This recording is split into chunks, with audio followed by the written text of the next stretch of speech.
Ladies and gentlemen, boys and girls, welcome to the Nocturnal Feeding Show, where we are feeding your late night hobby hunger. I am your co-host, Fishroom Fever. Give a round of applause for the man of the hour, Chattanooga Ed.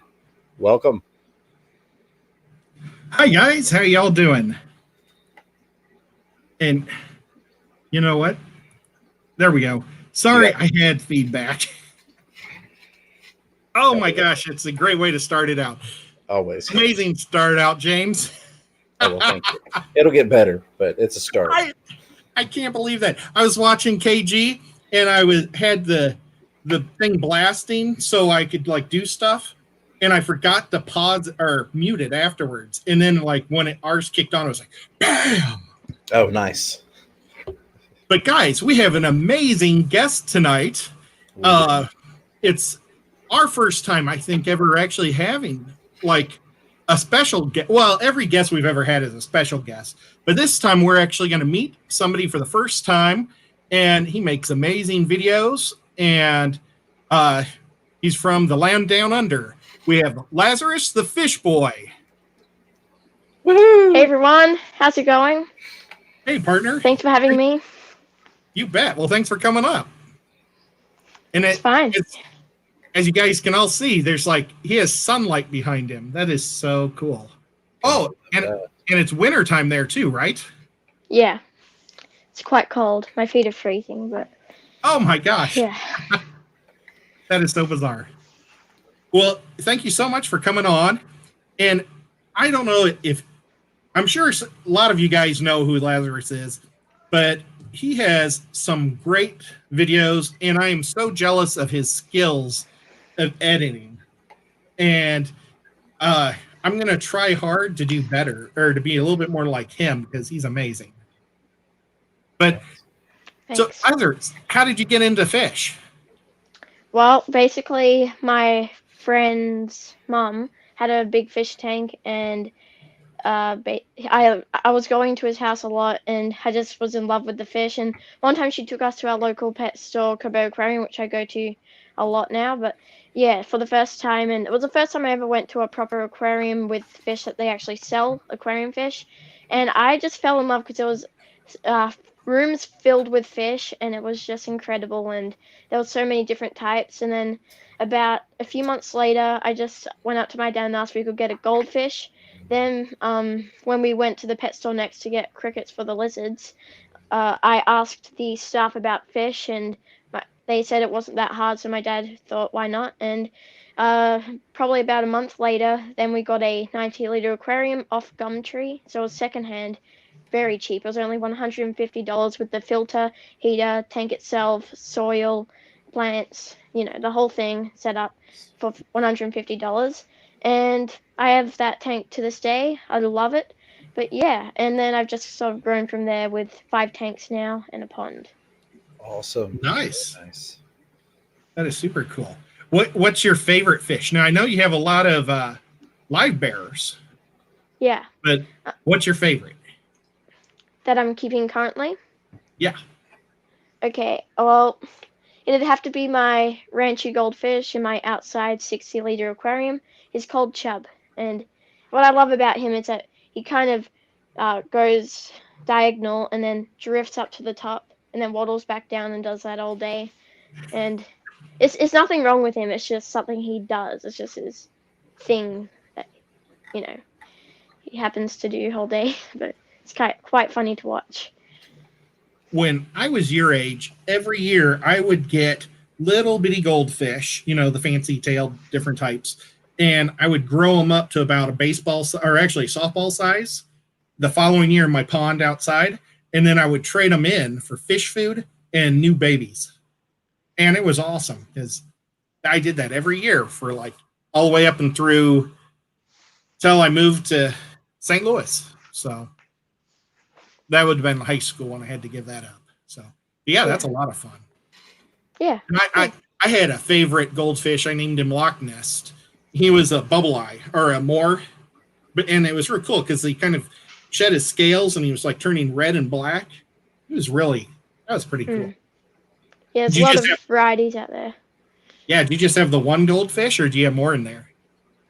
No, just the one because it's only 60 liters, so it's not that big. But I might need it to find a new home. But for now, it's doing fine. Honestly, I don't want to give it away because I love it so much. But I can always get another one in the future. But yeah, we'll see how it goes.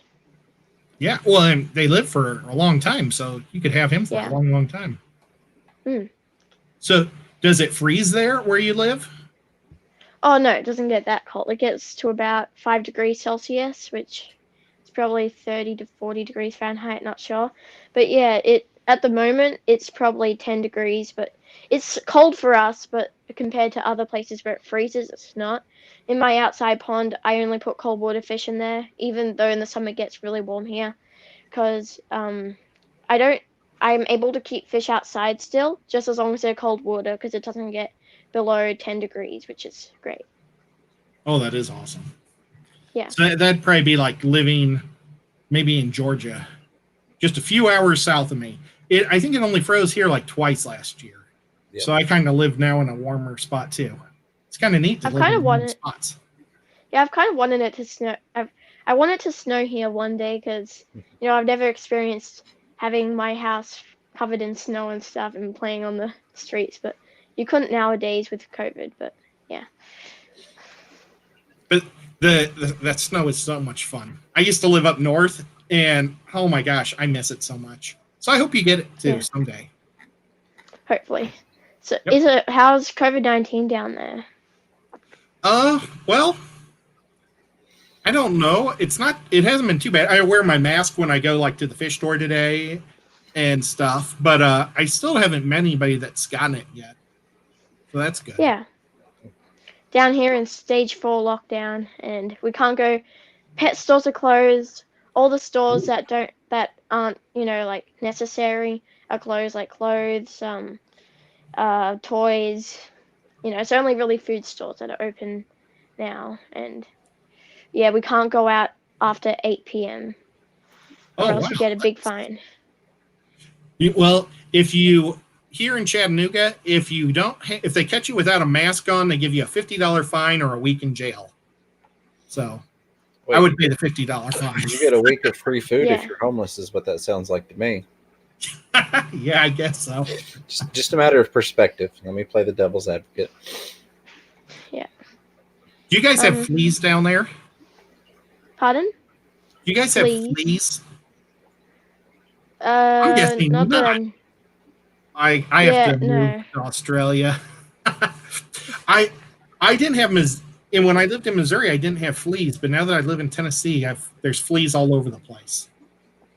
Yeah, you guys have any bugs that bite like your pets and animals, and then they get on you? Oh no, my dog. He's never had that sort of stuff on before. No, it's quite okay down here. The only bad thing down here are the spiders, the reptiles. There's a lot of deadly ones down here, and there's also a lot of mosquitoes in the summertime, which are so annoying. But they're not harmful. They just bite you and make you itchy. But it's not like one of those ones that disease you. You know. Yep. We have the mosquitoes, and when we have the fleas and the ticks, but we don't have that many terribly poisonous things like you. So it's like we have more annoying but less deadly. Kind of bizarre. So, do you guys have any other pets than fish? You want to go, James? Well, I was going to say, we have got 4 cats now. We had 3, and then we picked up another one last time we went to go see Ed. So we've got a cute little white fluffy kitten with blue eyes that we've added. But other than that, just stuff that's in tanks and fish, and cats, rather. Cool. I have 2 cats.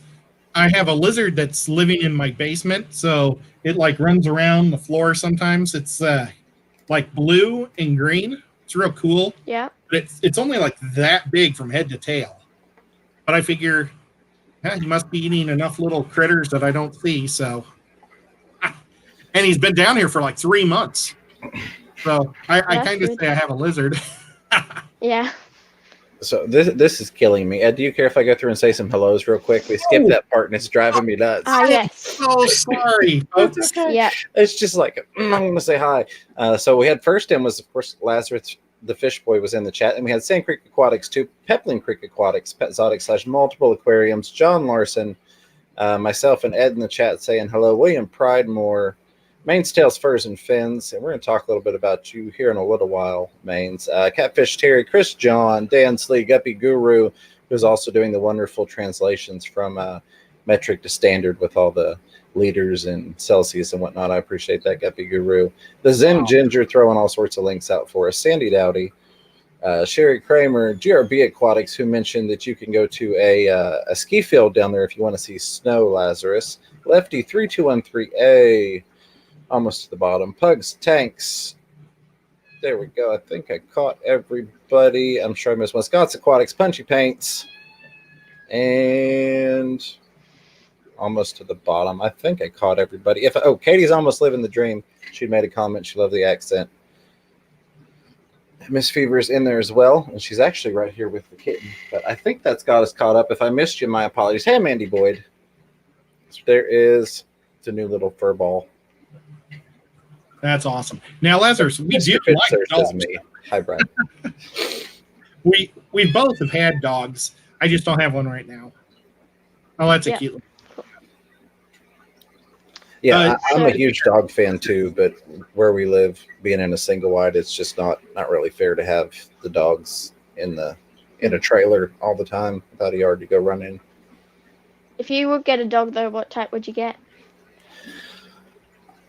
Ed, you want to go first on this one? Okay, well, I love my next door neighbor's dog, and it's so awesome because I can just like get into. He's like super furry. He's a giant German Shepherd, and he's a retired police dog, and so it's real funny. He'll like run up to me when I'm in the yard doing stuff, but he won't let me pet him unless his owner's by him. But I love German Shepherds. They're so cool. My sister has a British Bulldog, and it's just kind of a gas machine. I mean, it just spews gas wherever it goes. So I don't really think I'd want one of those. They have a pug that's real sweet. I like the pug, but I like those type. I think I like more like the work dogs, like the German Shepherds and stuff. Like, have you ever seen Mad Max? No. Well, it's an Australian movie, and the original Mad Max, he had an awesome dog. I can't remember what the dog was named, but I think it's some type of an Australian dog. I think it's like a little mini German Shepherd, but it's super cool. Okay. I would have loved that. I'd love to have that dog. Yeah. So most people wouldn't expect this, but if I was going to have any dog and I could just pick whichever one I want, it would be a Yorkshire Terrier. I love Yorkies. We had 14 at one point when I was growing up. They are my favorite dog. I love them. So what type of dog do you have? Border Collie. Pure breed. That's awesome. Now, is that the dog that you'd want to? So it's like your perfect dog? Yeah, he's super cute. He is very noisy, though, when he barks for the ball. And the funny thing he does is that when he's barking for us to throw the ball, he has the ball in his mouth at the same time, and he won't give it to us. So he's a bit of a shocker when walking him. But lately he's been limping a lot, so we haven't really been walking. We haven't been running him. We've been walking him. So, yeah. Yeah, my cat, I feel terrible. It's gotten so many fleas. It's like I gave him medicine last month, and he had an allergic reaction to it where he was throwing up and peeing at the same time. It's just it was horrible. But he stopped after like a half hour while I was getting ready to take him to the vet. So I didn't have to take him to the vet because he went back to normal. But I had to wait a month before I put a collar on him. And he's licked all of his fur off of his belly, I think, because the fleas have been biting. So I just felt horrible. Just terrible. Yeah, You hate it when your pets that you love so much are hurting. Yeah, one time my dog ran into a pole. Another time he got bitten by a dog really badly. And yeah, it's so sad when that happens, yeah. Now, aren't you worried that your dog could get bit by one of those poisonous animals? Or do dogs, do they just know? Well, we don't really worry. We do not in summertime or springtime when all the deadly animals, reptiles are are active. We just don't. None of us really walk around the bushy area. We just take him down to the oval and run him, and then come back. And normally in the summer, he doesn't really need much of a run because it's summer and it's really hot. But yeah, so yeah, we don't really. Yeah, we don't really worry too much. He never has really gotten bit by anything before, and yep, we rarely see anything around here. Well, that's awesome. That would be my one really big fear about having a pet down there. Yeah, absolutely. Okay, I'm sorry that I'm asking you all these questions because maybe you get bored with them. That's fine. But like, are kangaroos kind of like our deer? Because we have like deer everywhere here. They're just jumping around all over. And I kind of picture kangaroos just jumping around like deer jump around everywhere, except they're on two legs. Well, I guess they're kind of on 3 legs, tail and 2 legs, and our deer on 4. But I mean, basically, is that kind of how it is? Or I don't know. You see them all over the place?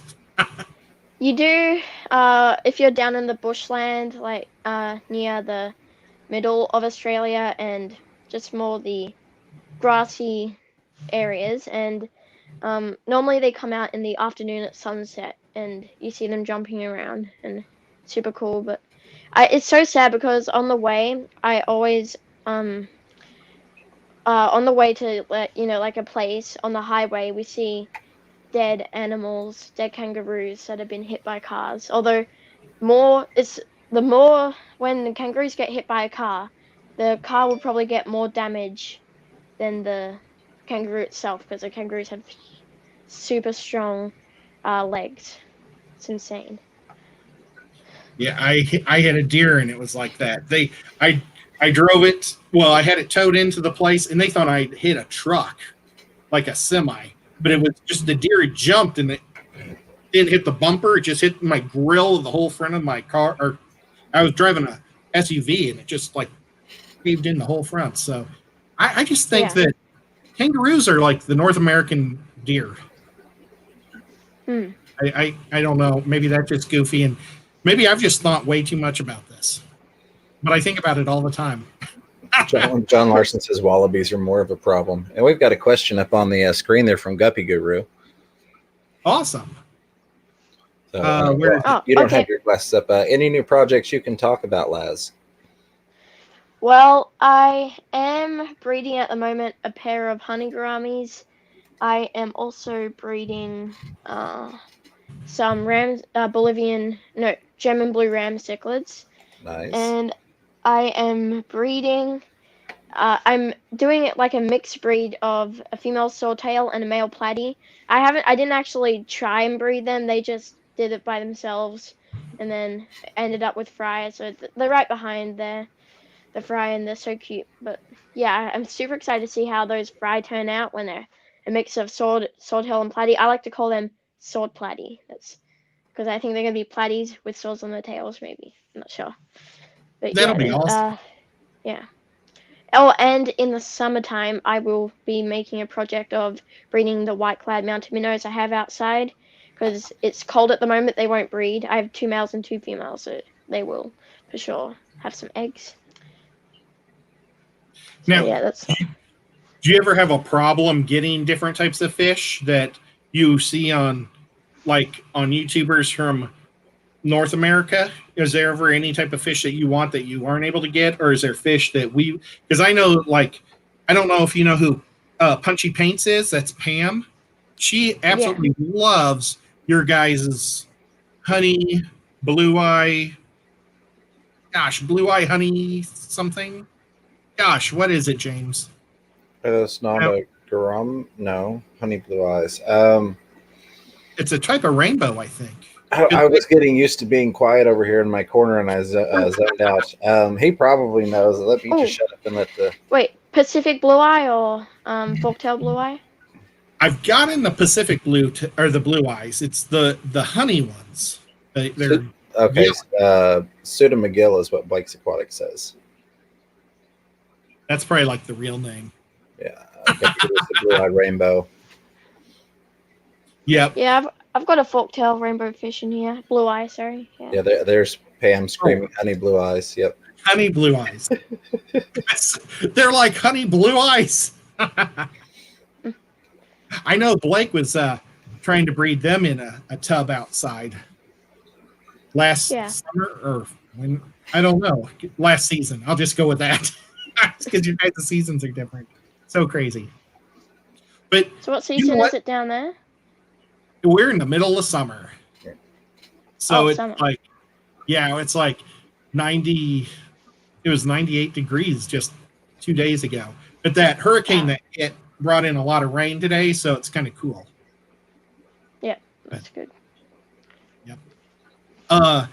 But you know what? Can we we're going to go through a couple of other things too. So anybody that has any questions for Lazarus or for us, you guys can shout them out. But we do have kind of a list of things that we do want to go through because we want to make sure that we talk about Anabantoid month because that's right now. And like we had Pasilia just 2 months ago. And Lazarus, you should have put one of your videos in there because you had some amazing videos. I didn't know about it. I wasn't told. Well, you've got at least 2 types of Grammies that you can make a little, it has to be a video of, what does it be, 30 seconds? What's the minimum? I don't know what the minimum is, but no longer than 3 minutes. Lefty or Zen will throw it in there and correct this and give us the proper information, I'm sure. Yeah, I've already sent something for the Anabantoid project. I did my Pearl Gourami care guide. That's what I did. Nice. Awesome. Well, that's great because I was going to suggest you do that because it was really good. Thanks. And you guys can check him out on his website. When do you normally post stuff? Do you just do it randomly or do you do a special time every week? Or the first 2 weeks of this term, I did it every day, which was a big struggle. But since it was lockdown, it was homeschooling. I had a lot of time during the day because I could just get all my schoolwork done, and then, bam, I have the rest of the day free, like 5 hours or something. But I've decided to stop because it's not about the quantity, it's about the quality. So what I'm doing now is I upload a podcast interviewing other aquarists. I do that on Wednesdays. And if anyone wants to be interviewed on my channel for the podcast, let me know. But yeah, and then on Saturdays, I upload just a normal video, like care guide or something. Well, I'm sure that James and I'd be more than happy to do it if you ever want us. Just let us know. I mean, yeah. If you're ever that desperate for content that you want me to come on, absolutely. Hey, certainly will. And then I don't know if anybody could post a link to that to the podcast, but that would be awesome to do. And there you got Guppy Guru also saying that he'd be happy to come on. So there's another. Oh, that's great. Yeah. He's a super cool guy too. Yeah. Well, okay, so let's go back to Anabantoids. We hear a lot of people complaining about, other types of lungfish. We are just talking about kind of the Asian lungfish, but the paradise, the Gourami, and the bettas. So, and we're opening it up to all bettas. So all the wilds, domestic, and there's a lot of Gouramis to pick from, and there's a few, paradise fish in there too. So there's plenty for everybody to pick from. We weren't just trying to make the Beischer people mad, or I'm a Beischer guy. Oh, of course, my Beischer's not there. I was hoping he'd just hang out right there the whole stream. But you can also submit one photo as long as you take the photo. If you go over to Lazarus' house, you can take a picture of his Gourami, or you can go to your pet shop and get it. You can take it at the zoo. You can take it wherever you want. I mean, if you go over to Lazarus, make sure you ask his permission. But in the same way, if you go over to James, I don't know if I have any Anabantoids. That's terrible. Well, you better hurry up and buy that alien betta before somebody else does. Somebody did. I wish I had done it now. I should have gotten it. Alien. Yeah. But, oh well. It went to a really good guy that breeds a lot of betta, so maybe he'll get a female. But I digress again. So there's the photos. Any photo you want, you can take the photo. You can do art to the photo, fancify it, do whatever you want. Then there's also you can make a video of 1 to 3 minutes, and we kind of already touched on that one. And then there's art. So you can paint, paper mache, play, dance, you name it. Just do it. You could even write a song. Yeah. Yeah, write a song. Make your betta rap. Let the beats hit the betta. I don't know. Oh. I'm not going to go, but I'm not. Somehow we did the rap last time and it was horrible. Last time I tried to rap. I'm not going to do that. And then River Life will be having one category just to himself where he picks a winner that most inspires him to make a painting. And then there's also the overall best of show. So there's 5 categories. We've got some wonderful sponsors.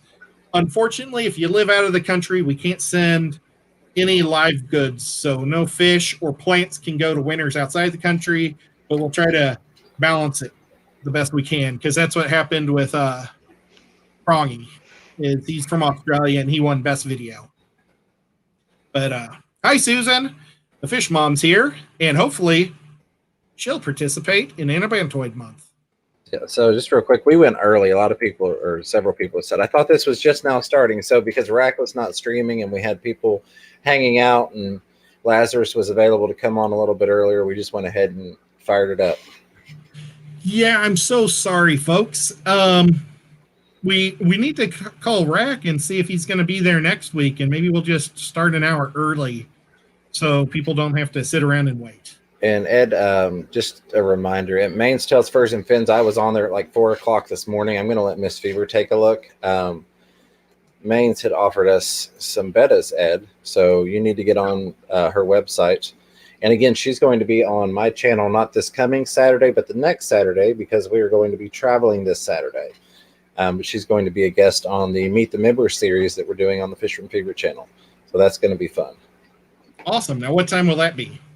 That will be the standard Saturday show, 7:30 p.m. Eastern time. In 2 weeks? 2 weeks, because we'll be out of town this week. I didn't know that when I first set it up, and then you told me about the plans we haven't divulged just yet. So we moved all the Meet the Members back. But Main's Tails, Furs, and Main's Tails, Fur, and Fins. I always mess up the one that doesn't have the S on it. Will be on the first of that series. That's awesome. And by the way, we got a question earlier about any tips on keeping gouramis. Not sure who that was, but I've got a few tips just quickly. First tip is to have lots of surface area, because the males, if you do happen to have males, they will build bubble nests. But if they do build bubble nests and you're doing a water change and you don't want to destroy it, don't worry, you can always rebuild another bubble nest, of course. That's what I always do, but it does feel bad, though. But yeah, also have plenty of floating plants if you're breeding them for the male to build his bubble nest.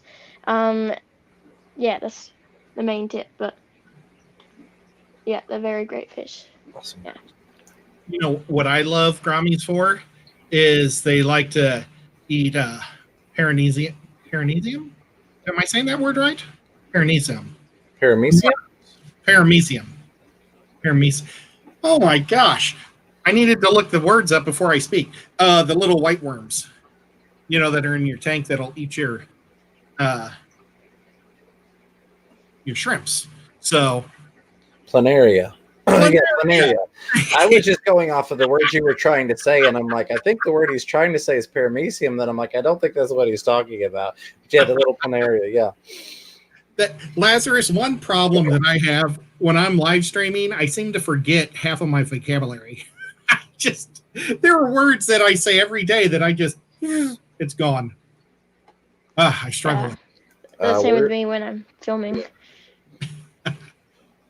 Too much. I love it. Was there any other questions? Well, let's just keep talking until another person has a question. We did have Lucky. Hey, why don't you say thank you to all the new people, if you can? Say hello to have come in since the intro. Yeah. I will try and sort through it. We've got HC Aqua, Kenny E with Daniken Aquatics. Priscilla MK is here. Keller's Aquatics. I didn't get to say hello to him earlier. Kylie Gavin, hello. I think I caught Mr. Fish Sir on the last round. Susan for SLC Aquatics. Melvin with Rebuilding Our Brand. See if there are any other names that were not in here before. Cody's son, hello. Maria Z. Jay's Crazy Obsessions. All right. Can we get a link to this little man's channel, says Jay's Crazy Obsessions. I am sure a moderator will beat me to that, and thank you to whomever it may be. I think that, John Cox. Gina French says, me. Anybody else I missed, I am sorry, because it's been a while since the last hello intro. The Zen Ginger, thank you for posting the link to Lazarus the Fish Boy, to his channel. You all do us a favor, go over there, subscribe, check him out. He's got an awesome channel. And the one thing I did want to say on the project Anavantoid, as it was mentioned, the submission deadline is the very last day of the month. We had a lot of people that tried to submit after the fact, and I think we probably could have almost doubled the entries. But the cutoff is the last day of the month. So if you want to do it, you've got the whole month to do it. And yep. And please email entries. Let's tell people how to do it. There is a specific email, and Lefty just popped it. If you hit that email, like save that, submit it to that way it makes it a lot easier for our smart people to get it all organized for judging. And I want to tell everybody, this episode is semi-sponsored by Bob Kaler. He gave me this nifty t-shirt today. It's from KG Tropics. If you guys watched any of their episode, they were both wearing this shirt. Very cool. And this is Bubbles, kind of their mascot. So pretty cool. Thank you so much, Bob. That was really awesome of you. Well, we're a gift, not a sponsor, Bob says. Okay. It was a gift, but thank you so much. Go check out Bob anyway. And if you want to make donations to something, the Ark in Cleveland, Tennessee is always looking for any type of sponsors. So that's awesome. And it's a great cause. It's to save dogs and cats that could be put to sleep if they were put in a shelter that did that. They don't do that. And so they're really cool. All right. And look at this right here. Talk about awesome. I don't know if you can read that with your glasses off or not. Congratulations on 1,200. That's awesome. That is great. Yeah. So that is great. Thank you, everyone. It's very exciting. Yeah. You are destroying me. I've got like 500, so you are more than 2 times better than me. You've got 507. We really need to get the word out there for Chattanooga Ed, because we need to get him 1,000 subscribers. I'll shout you out on my channel. Sure. Case in point, this weekend we are going to be going out of town on the super secret mission, and I have run out of high-speed data. I've used 70 gigs of high-speed data this month on my phones, and so I can't do live streams from my phones while we're out of town. If Chattanooga Ed had 1,000 subscribers, he could go live on his channel from his phone. So let's get him there so you can see more Ed. Maybe we can go live stream on my phone just on your channel. Don't tell him that. Oh, sorry. I thought too much on. That's why he is the tech guy. Yeah, yes, we can do that. Yes, but we still want to get you the ability to do it so that when you're out and about, if I'm not there, you can just go live. Okay. But yes. Lazarus, do you guys have dog shelters that, like, they're kind of called kill shelters where they put the dog down after 2 weeks? Or Not that I know of. I've always wondered about that, but I've never really heard of them Oh yeah, there are around here, but I have never really been to one or seen one before. But my friend got a dog from there, so I and they kept it, but sadly it's passed away. But yeah, it's nuts. I got a great dog. If I had my wallet, I would show it to you. I got him in my 20s. She's passed away since. She was a blue tick hound, and I loved her to death. And she was from a shelter.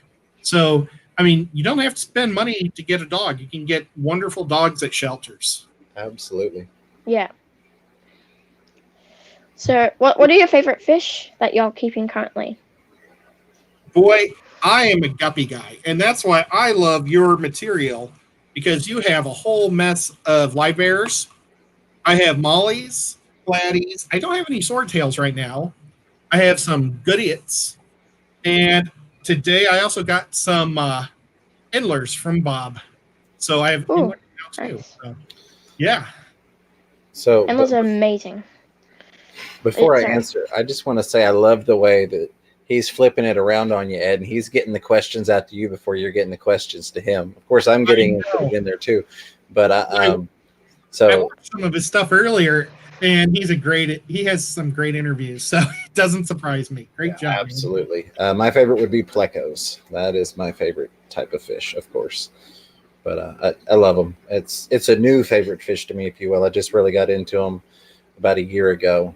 Before it was just kind of like common plecos, and I wasn't interested. And then I started seeing all these awesome, different, fancier plecos, if you will, and just fell in love. But Yeah, what about we have at our local pet store. We have there's a huge pleco in the monster tank that's probably it's probably I don't know that long. Yeah, that long, and it's an albino longfin, I think, and it's super cool and super big. They get huge. What's your biggest, James? I mean, I think the biggest common pleco that I have is still a baby. It's like 9 or 10 inches. I don't have any plecos. Do you have any, Lazarus? Yeah, I have a bristlenose pleco. Well, some people call it bristlenose catfish or bristlenose pleco. I used to call it bristlenose catfish, but I've decided now I think bristlenose pleco is probably a better name for it, in my opinion. What color is he? He's just he's just the average black one with a few little dots. Oh no, it says she actually. Yeah. See, I'm thinking of breeding them in the future. Pardon? I want one just like that, but a boy.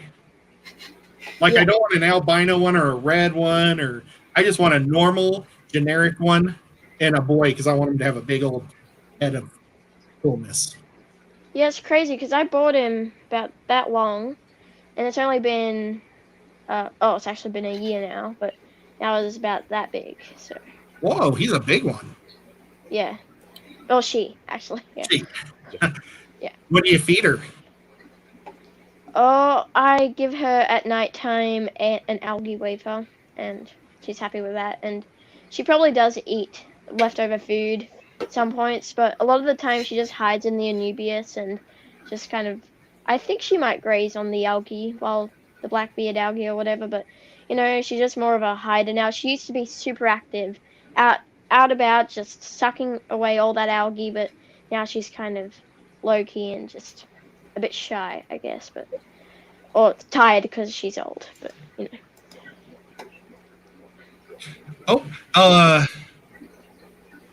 Diego wants to know if you're from the United States. No, I am not. I'm from Australia.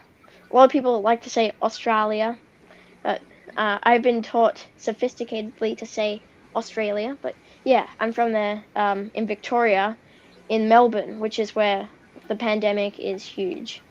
So we can't go outside without a mask, and we can't even meet up with friends and go for a walk anymore either. So yeah. Bummer. Now, if this type of thing wasn't going on, other than being an awesome fish guy, do you have any other hobbies?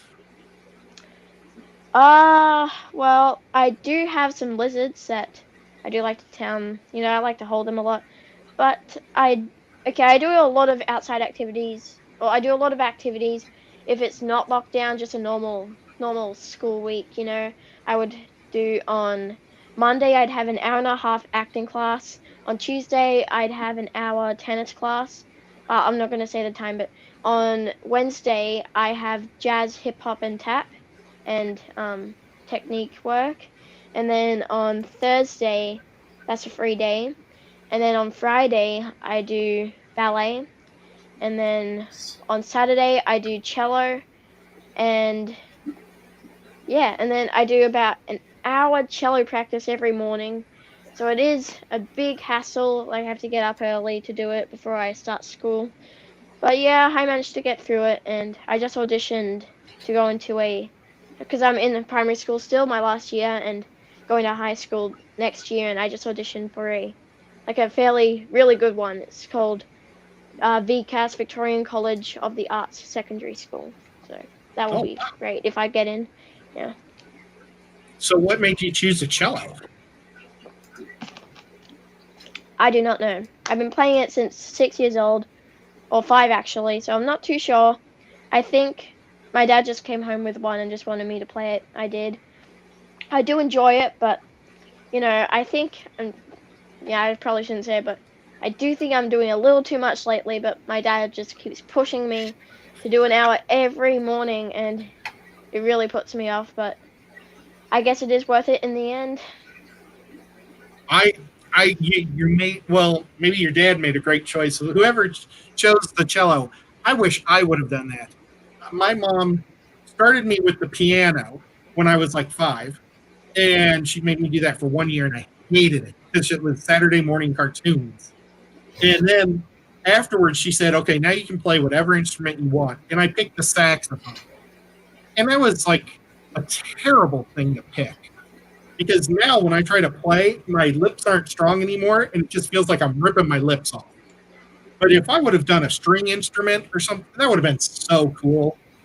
And Yeah. saxophones are real loud and annoying, but a cello can be awesome, and you might be able to switch over to a violin or a bass. That's a pretty cool thing that you're doing. That is. I wish I had learned an instrument. I'm over here, typical lazy American, if you will, going, wow, that's a lot of stuff. Kudos to you. We did have Jay's Crazy Obsession say, can you play us something? No pressure at all if you don't want to. Well, maybe if I can find the space to do it. Oh, yeah. Probably. I could always upload a video on my channel. That's what I was about to say. Chilling. We can send Yeah. people over there. Keep an eye out for that. But yeah, I'll do that soon. That is an amazing routine and dedication that you've got there. I wish that I could instill that into my young boys so that they would not complain about not getting to watch TV. That's the biggest thing with the pandemic you ask about going on over here. It's just been the kids in the house all the time, not being able to go places or do anything. It's been interesting. They need more beneficial things in their life like what you've got going on. Yeah. I don't really watch movies during the day because my sister's always doing ballet and my dad's with the cello now. That's awesome. And I'm going to go out on a limb and make a guess that was probably your dad, Amanoska. Yeah. Is that your dad? In the Oh chat? yeah. Well, we had somebody say that please. sounds like a horrible father. You must have a horrible father. I assumed it was your father that said it, even though it did get deleted. Yep, it's Amanoska. Yeah. Okay. So that is your father. Just so we know. Show that your way. face. Yeah. Hey there. Well, that's awesome. Okay, there's a bird. Does your dad play anything? Yeah, he has tons of keyboards. He's a musician. He has, I don't know, 20 keyboards or something. He can play a lot of different instruments. Well, not a lot, but he can also play kind of the cello. I wouldn't announce him as a cello player because you do need to practice. But yeah, it's mainly dedicated to keyboards, and he loves experimenting with sounds. But maybe if my dad brought the seat, we could probably put the camera and actually play Peace if you wanted. That would be awesome. It'd be super cool. Okay, go get the seat, Dad. Okay. Very So cool. yeah, but for now, And it's also awesome that you're taking all the different dancing classes. That is. Oh, yeah, that's my mom's work there. My dad's a musician, and then my mom's a dance one. And that's awesome. Yeah. My mom was the musician, and she was also into sports. So she like taught me how to play baseball, and I never played baseball in my life. I was gonna play baseball, but she was teaching me how to catch, and she threw a fastball right between my eyes and broke my nose. And I never played baseball, and I'm like from America. That's terrible because that's like our pastime. So, Ooh. oh well. And then my dad just mows the grass. I'm actually interested. Before we do the cello, I have another question for you two. What is the biggest mistake you've made in the fish keeping hobby? Ooh, that's a great one. Who's going first? You go first because I've got so many. I got to decide one. So I'm going to say I'll get ready while the biggest mistake I've made would have to be years and years and years and years ago.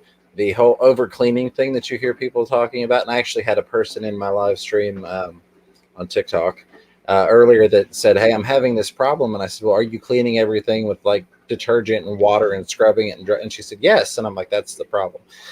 I've been in that whole super clean the filter thing. Not paying attention to the nitrogen cycle and beneficial bacteria and all that. That would be probably my biggest mistake, or at least one that I feel the dumbest for. But you only know what you know, and you got to learn. Yeah. Gosh, I'm trying to think of. I've put fish that shouldn't be together, which were that's always a horrible thing. But probably one of my biggest mistakes was leaving a thing of Tums right next to my fish tank. And my nephew, who was 4 years old, wanted to feed my fish, and he fed him a whole thing of Tums and wiped them out. I mean, it looked like milk. So that was pretty gross. Oh, look, he had the nitrogen cycle up on the wall, I think. That was pretty neat. And I don't consider that a mistake. That's been the most popular thing I've done on any internet platform was getting bitten. It's the only way I can get, 100,000 views is to get bit by a piranha. So, I don't consider that a mistake. Bob says, young fish aquatics. Let's see, where's young fish? What's the question? Oh, I'm in top chat again. Doggone it. I'm scrolling. I see some comments, but I didn't see a question. TikTok go bye-bye is what young fish said. Well, I saw that, but I didn't see an actual question.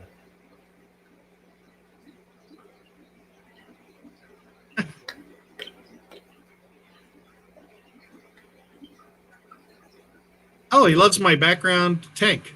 Thank you. Oh, rainbow sharks and planted tanks. All right. Well, if he is set up, I'm going to go ahead and remove myself here and give him full screen. Are you able to talk while you do that? Okay. Okay, so sheesh. I'm going to play. What shall I play?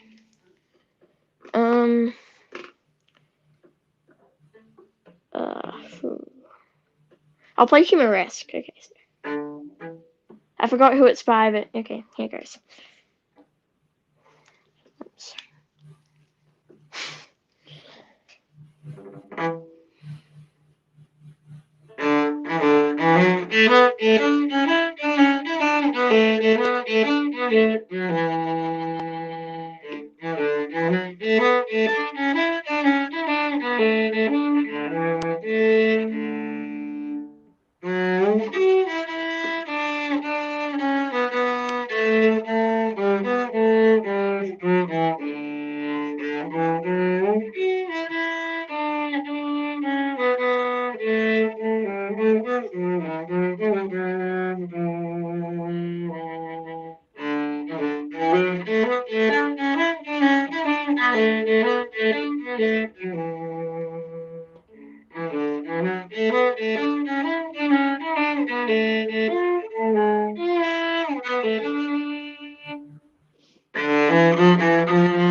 Yeah, that is.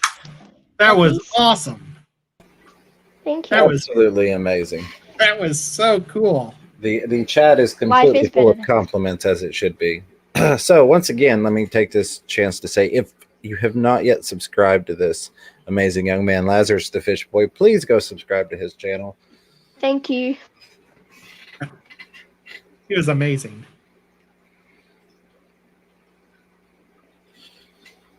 Oh, Well, yes, far more talented than I am. while he's not here, I'm going to bring up another one. I've got like a whole bunch of subjects that I want to get through tonight also. We are going to do a Fish Fam Fantasy Football League. Danikin was in here earlier. He might be on the road right now. I'm not for sure. We're looking forward to him coming out and visiting us. Bob, James, and I, we're going to hang out for a couple of days and have a great time. But Danikin and I, or Kenny and I, were kind of talking that fantasy would be pretty fun. And what we'll do is we'll do maybe on the Danikin show once a week or every other week, we'll do an update on the league and talk a little bit about football. It'd be a heck of a lot of fun. And Guppy Guru says, heck yes, I'm in it. And okay, that's awesome, Peter. I've got about 6 people. I know Big J's one. I think Jesse is in.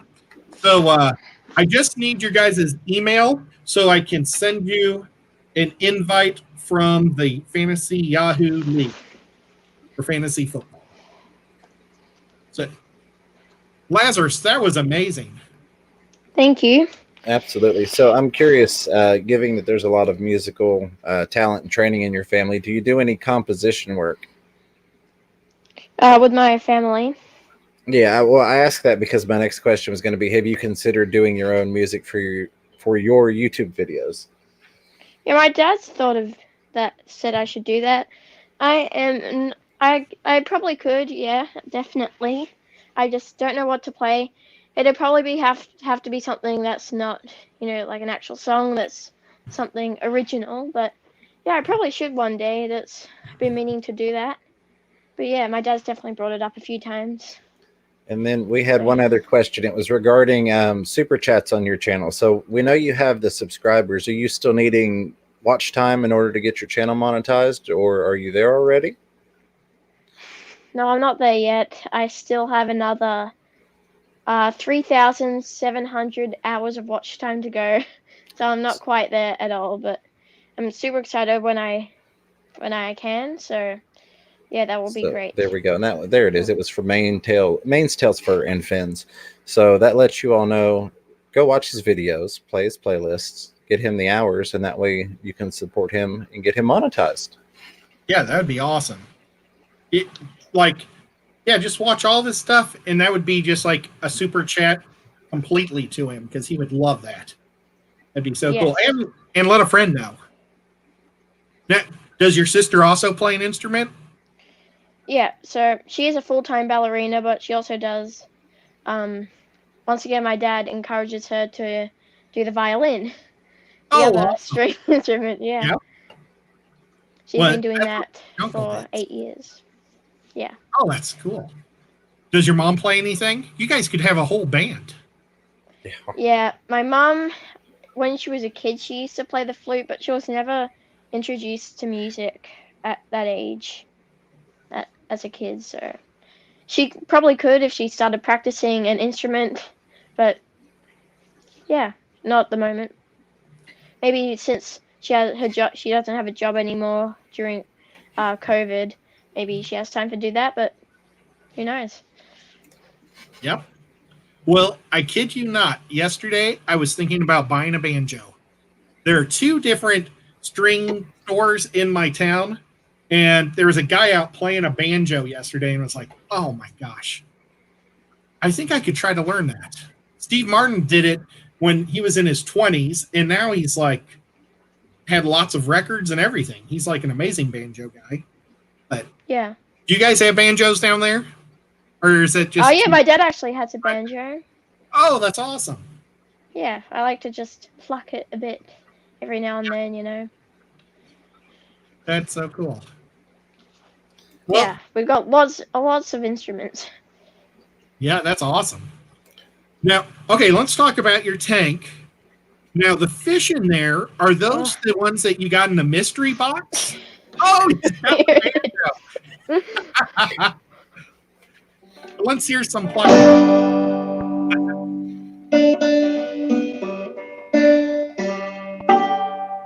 Oh, wait, no, wait, no. Yeah, that's what I made. I need to do the ba-da-da-dun-dun-dun-dun-dun-dun. Yeah. That's what I want to be able to do. It's like right where I live is like that song is where it's from, I think. So Yeah. So let me do that. So, but now, are all the fish in that tank from that mystery box you got? Yeah, okay, so what I got in that mystery box, if you don't know, I got 6 phantom, or is there such a thing as ghost tetras? Well, people like stores change the names of everything so many ways. I mean, there's the Latin version of everything, and then there's like a generic thing that people will make it to sell it.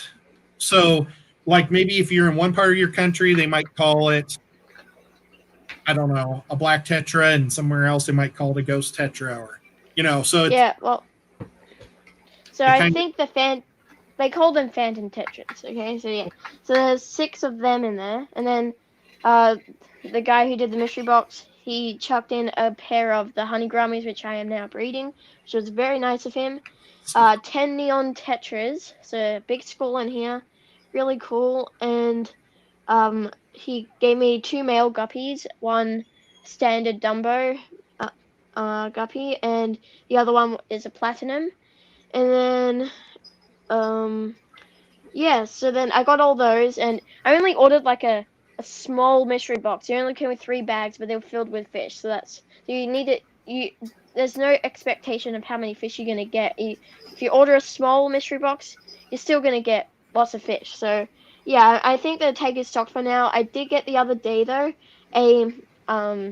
a fork-tailed blue-eye rainbow fish. That was pretty expensive. That's the most expensive fish I've ever gotten before. It was $20 for the one little fish. I didn't get a friend. I know they're schooling fish. I was told that they will make friends with the other fish because they're also schooling fish, so that should be fine. And then I also have a Dumbo mosaic dragon guppy. That's from Blake's Aquatics. Thank you for that, Blake. oh, awesome. Yeah. So yeah, lots of stuff happening in this tank. Also, I have a variety of plants in here and some Riccia on the bottom. You know, that grassy sort of carpet plant. Yeah. If you want me to show you, I can. Oh, sure. What? Now, do you live near Blake? My holiday house is near Blake, only 5 minutes away. But yeah, I did go to his fish room, and man, it is amazing. If you're watching Blake, great work on the fish room. But yeah, so many cool fish. And when I just looked at his Dumbo mosaic dragon guppy tank, I knew straight away I was going to get it. In fact, Blake also gave me the tank itself right here. Oh, And he's awesome. yes, and also most of the plants in here and the sand. So super nice of him. He gave me a trio of Dumbo mosaic guppies, but the 2 females jumped out in the first day setting it up because I had it filled to the top literally, and I didn't have a lid on, so I wasn't thinking properly. And the male was just super, super pushy, and he wasn't just stressing them out; he was like killing them literally. He was Yeah. just that keen. Wow. Yeah. I'll take it off and show you. Now, do you have mollies? I used to have mollies. My friend got me for my birthday, 2 couples of mollies. if I swap the camera around, back. There we go. So yeah, this is the basic tank. It's 80 liters, which is 20 US gallons. So we just have, this is Bernstein style. I did it really badly though, because I didn't put the sand, when I was setting up the substrate, I didn't border the edges of the tank with sand. And now the organic potting soil seeps out through the sides and creates all these tannins in the water. But this is actually really good at the moment. The other day you could barely see the back of the tank. It was so bad. And it had only not had a water change for 2 days or something. So it does get really dark tanniny really fast. Here's our double mosaic guppy, that dragon guppy that Blake gave us. It's super beautiful. Got the platinum guppy right there. I'm definitely going to do a guppy breeding guppy breeding for profit video soon for sure. Also got just the standard guppy right there. It's hard to show, but then we've got a bunch of neon tetras. They're all over the place, and some panda tetras. And then I haven't shown on my channel yet the blue eye. I'll just call that the blue eye for short. But let's see where he is. I can't find him. It takes a while to find him. Where is it? Where are you? Well, I'll just spend a minute trying to find him. He always finds weird places. So sorry about this. Now, can you hear? I'll show you. But meanwhile, I'll show you the honey grammies. There's one there. Oh, come on. They're back there, the couple. Gorgeous. But we've had a couple people ask, what was the name of the song that you played earlier? Humoresque by, I forgot what it was called. I mean, who the artist was called. I'm not that good at remembering the names of songs. It's just, this one is a song that I play frequently, so I just remember the names. But I know over 50 songs, and it's hard to remember all the names because some of them are French and hard to remember. Oh, there he is. I just saw him. There he is. That little guy there. The camera's not really good at showing how beautiful he is, but that is a fish right there if you can see it. Very nice. They are cool. Hey, James, I don't know if anybody can hear me. Yeah, they can still hear us. Oh, okay. Yeah, so yeah, that's the basic tank. Oh, I haven't shown you this tank yet. I'll be really quick. I just set up this one the other day. It's not a new tank. It's just an old tank that I've just rescaped completely. It was just like half filled with water with some mosquito fish and nothing in it, so it was disgusting. But now I just have my sword platy fry in here. They're doing great. No filter because there's lots of plants in here that will oxygenate the water and filter it. So I do have a heater though for the fry, because heating the water will Humoresque is by Dvorak. Looks like Dvorak, but it's Dvorak. But yeah, I just have a variety of plants in there. I just wanted to show you quickly. It's also a Bernstein style, just that I did it correctly and watered the tank. But yeah, so you're gonna have to let us know if your sword platies can reproduce. Yes, I will sure update you on all of it on my second channel. Oh, where did I go? Sorry, something accidentally. It's all good. Okay. I'll be a second recent. You can make a moppy here with a molly and a guppy, but I haven't ever heard of anybody able to get them to have babies after they've been made. So they're always barren, kind of like a mule. I think mules are barren. But so I'm curious. You had mentioned in one of your videos that you didn't fill the tank up because you were afraid the shelf couldn't handle it. Did you move the tank, or did you fill it in the same spot? Yeah, it isn't. It does seem to be supporting. My dad said it's actually able to support both of my 20-liter tanks. Got another one down there, but with the ram breeders. But Yeah, so it turns out it is fine. So I just wasn't sure because it does look quite unstable, but seems to be stable enough. So I'm not going to put the other tank on it too. I think the 120-liter tank is enough for the shelf to hold. But yeah, it's doing great. So yeah, and also this desk was not stable enough for this tank, so we just put this plywood over, and that does the job. So if you do have a desk that you don't think can't support a big tank like this, then you just put some plywood over it, some thick, quality plywood. Absolutely. That's awesome. That's super cool. So, what do you think your next fish will be? My next fish. Well, I can't get fish at the moment, obviously, because all the pet stores are closed. I can order them to my doorstep, but I don't really have money at the moment because I have to pay for my own fish. So I saved up with my birthday money for all these fish. But so what would be the next fish to get? Well, I am thinking of getting some antlers. So once I give away the sword platy fry, I'm sure they're going to be a good price if they're a mix. But yeah, once I give them away, I'm going to use some of that money or credit, and I'm going to go get some antlers and put a trio of antlers in that tank and breed them for profit. You know, make just random money out of them. And but it's just I just love breeding live bears. It's just something fun about them. You know, it's hard to say, but it's fun to watch 100%. the stages. Yeah. We had a question earlier, and it was back when we were talking about channel monetization. Do you have a Patreon? Since you mentioned you're buying your own fish, somebody had asked if you had a Patreon account earlier. What's a Patreon account? It's basically where, sorry, the piranha went crazy for a second. So that people could, I guess, sign up, or you could get some additional income that way. Do they have that in Australia? Does it matter where it is? I don't know if maybe that's just an American thing. I don't know. I'm not. Well, I'm not sure. You'd have to ask my dad about that. I don't really get it, but yeah, absolutely. So you mean basically where they press a button, they give me money for fish or something? Pug says PTSD. No, just good reflexes. Just good reflexes. No, yeah, you'd have to ask my dad that question.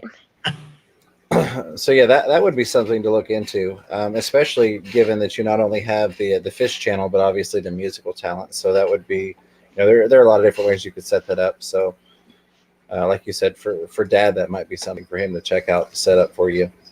That could help fund your fish. Now, is your national anthem "Waltzing Matilda"? Am I wrong with that, or is that just crazy? Because I think it's always awesome when I hear it, but maybe that's just an Australian song. No, we have it. We used to sing the national anthem at our school at assembly, but we don't anymore. But we used to sing. I don't know what it's called, but it goes Australians. Oh, I always used to think it said Australians are. No, Australians are always ostriches. Yeah, I used to think it was ostriches. I don't know the songs. I haven't sung it for years. Advanced We stopped doing Australia it for Fair is what your dad and GRP are saying in the chat. Okay. Well, then that's it. When I hear it in the Olympics, I always enjoy it too. But I don't know why I apologize for thinking it was Waltzing Matilda. I don't know why I thought that. His dad did say that it's the unofficial. Waltzing Matilda is the unofficial one. Okay. Well, that's good. Australia is one of my favorite places in the world, and I would love to go there someday. Just when I was in high school, they had a thing where they were trying to get Americans to go there in the opal mines, because I guess there's opals there or something. And there was. Yeah, it's probably a dead thing now, or not. I shouldn't say dead thing, but a stopped thing. But they were like, "Yeah, we've got a Blockbuster even and everything." It's like not even Blockbusters anymore, but I think they were trying to say is there's you could watch movies and it's like a whole little town that's just for mining. But I digress again. I'm sorry.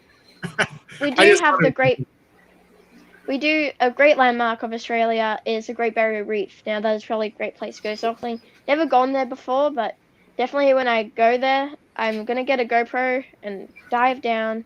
But yeah, if you do come to Australia, certainly do check out the Great Barrier Reef if you can. No fishing though, because it's a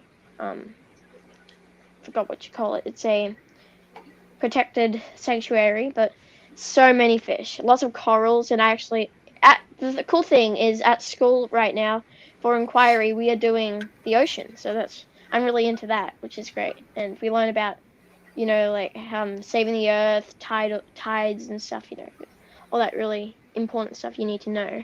But yeah, Australia is definitely a good place.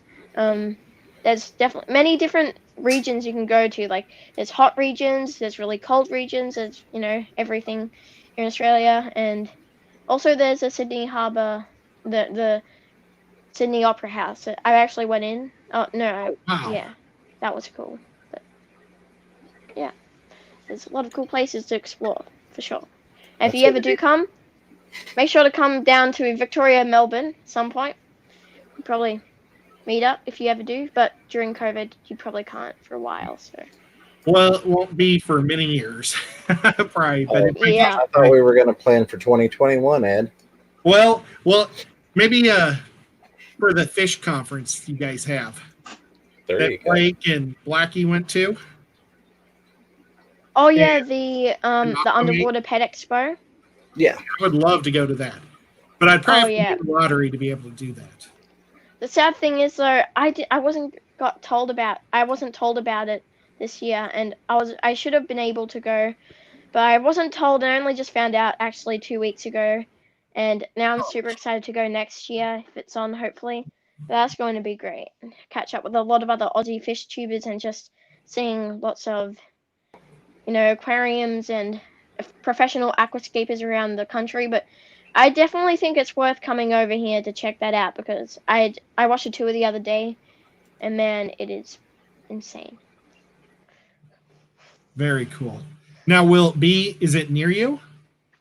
Yeah, it's only about 15 minutes away. So. Oh, jeepers. Oh no, 5 minutes away actually. Sorry.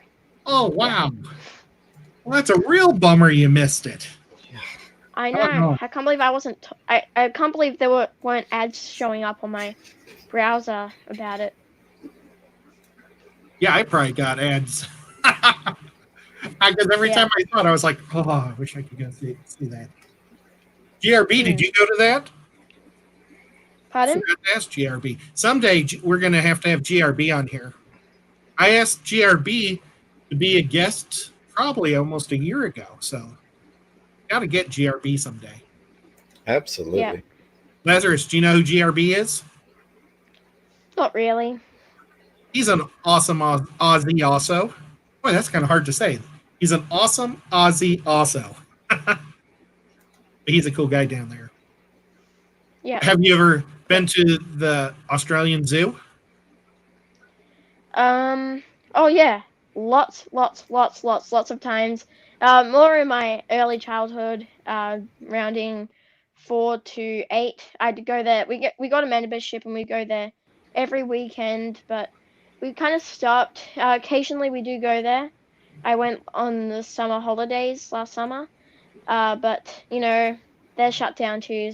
You can, but the cool thing is though, you don't have to pay to go see. They actually have an online website where you can literally tour the zoo in real time via online, which is pretty cool. I'm sure you can do that too. So you have a chance to be able to explore it. Sorry, we can fly to Melbourne for $1,100 round trip a piece. There you go. You don't need to win the lottery. Well, we're gonna need somebody to drive us around though, because we're gonna be too broke to get an Uber. Yeah. I don't even know that Uber's a thing down there, but We'll save up and we'll bring Guppy Guru with us too. There we go. I'm not telling you, Guru, then you'll book my flight. Yeah. That is super cheap. I've heard up to $10,000 sometimes. Some of them are. Well, let's go to another thing that we have to get through our list. because we don't want to run out of time. James, do you want to tell us about Aquacon? Aquaticon. So, Aquaticon in Knoxville, Tennessee has been postponed. The biggest issue that we've run into is tent availability, given that it was going to be an event happening in a parking lot with a massive tent. The fact that the tent won't be available poses a huge problem. So it is being postponed for now. We are still planning and working on the event. It's just going to give us more time to make it even bigger and even better and include more people in it. But the problem is a lot of the tents right now with the second round of the, we'll just say the health situation coming through in America, they're setting up like these portable testing sites with tents and the portable treatment sites, or not portable, but the, parking lot sites with tents. Well, those tents don't go back to the tent rental companies. They're being bought specifically for the COVID or, the health situation testing, and then they're being destroyed. So then you have to wait for more tents to come in, and those have to come from China. So that was kind of one of those manufacturing, production, supply and demand things that was not necessarily anticipated, unfortunately. But it is still being planned. There will still be a Aquaticon. Bob says he's going to drive to Australia. Awesome. I'm riding with Bob. That could be interesting. Yeah, I know. Bob, that would be an amazing trip with Bob. But yeah, so we're still working on planning it. But that's been the biggest issue. We were going to go ahead with it. I even, like John on KG mentioned, I messaged a whole bunch of people the other day and said, hey, are you still in? And everybody's like, yeah, for the most part, like, yeah, absolutely. So that's the biggest thing. Okay. Well, I guess that's kind of a bummer. It's still wait and see, or just canceled. Yeah. Well, it's not going to happen the first week of October. Okay. Well, that's too bad. And I don't know where Small Fry was going, but the young man's father is present, so. Yep. We're only we talk appropriate here, and we're pretty family friendly, so. Absolutely. Yeah. The worst word we say on here would be the virus word. Yeah. Only because YouTube doesn't like that word. Hey, John Cox. It's good to see you, but he's got a sad face. Oh, it's probably a sad face about the show. I was like, what's John upset about? We didn't want to, but that was the biggest thing. There were a couple other things that, see, the whole family is here supporting him. I'm sure Dad would have jumped in if there was anything that was uncomfortable, but I appreciate it nonetheless, Small Fry. Just, that was kind of a sad note, but we've got a positive note. The Lefty Show, that's on, I co-host with Lefty on Fridays at 4:00 Eastern, or is it? Yeah, it's 4:00 Eastern. We talk about everything other than necessarily fish. So we'll talk superheroes. Last week we talked about Harry Potter. You never know what we're going to talk about. I didn't know anything about Harry Potter, but I did my best last week and had a good time. So tune in tomorrow and we'll find out what happens next week. Or not next week, tomorrow. Gosh. Okay. Let's go. Now, okay, so now you're being homeschooled right now because of the COVA? Or I shouldn't have said, am I not supposed to say that word? I mean, you're not monetized, so it doesn't matter as much. Oh, okay. They dinged me on monetization for saying China once, so. Oh, yeah, we had a trivia show, and we were talking about the 3 world's biggest aquariums, and he said China, and they demonetized his show because he said the 3rd world's biggest aquarium was in China. They fixed it eventually, but yeah, it was funny. That's crazy. But so, did you just change that blue? That was cool. Nice. Yeah. I looked down for a second. So, okay, so you're doing all your school stuff right now. Is this your normal time that you'd be going to school?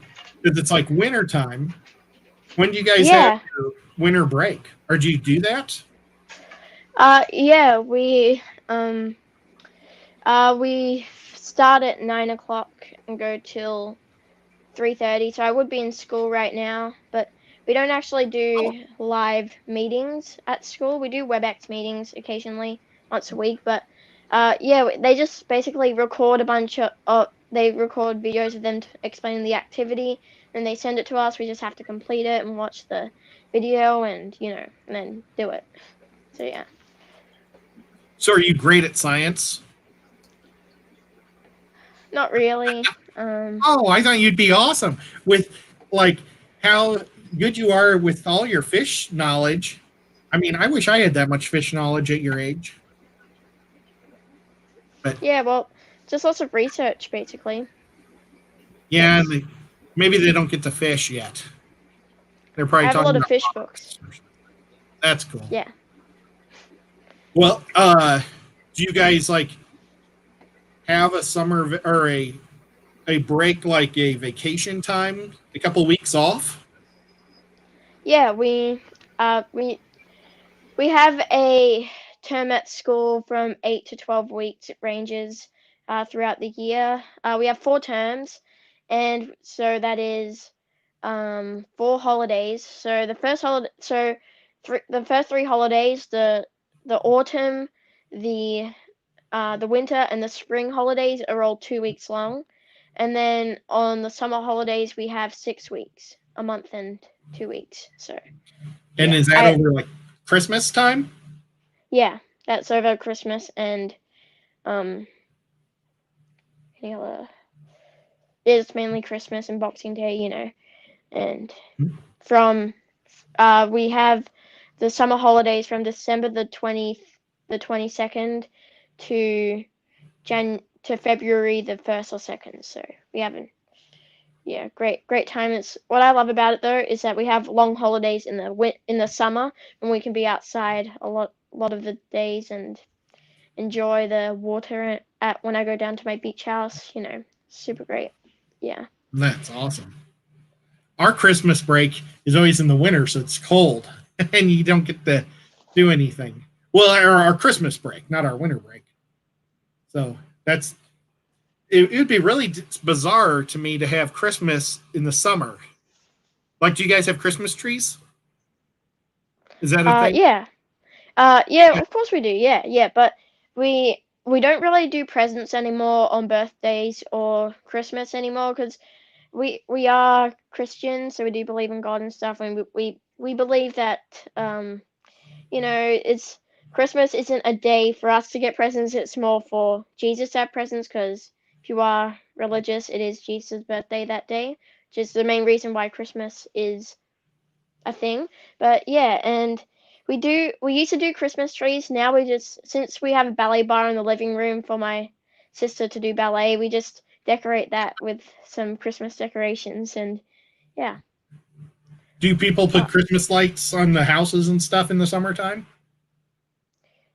oh yeah, we use I'm not sure about the past few years, but my dad definitely did do put Christmas lights all over the house, the like the little bulb ones, Yep. like a vine sort of thing, and he just covered the outside of the house and it looked great at nighttime.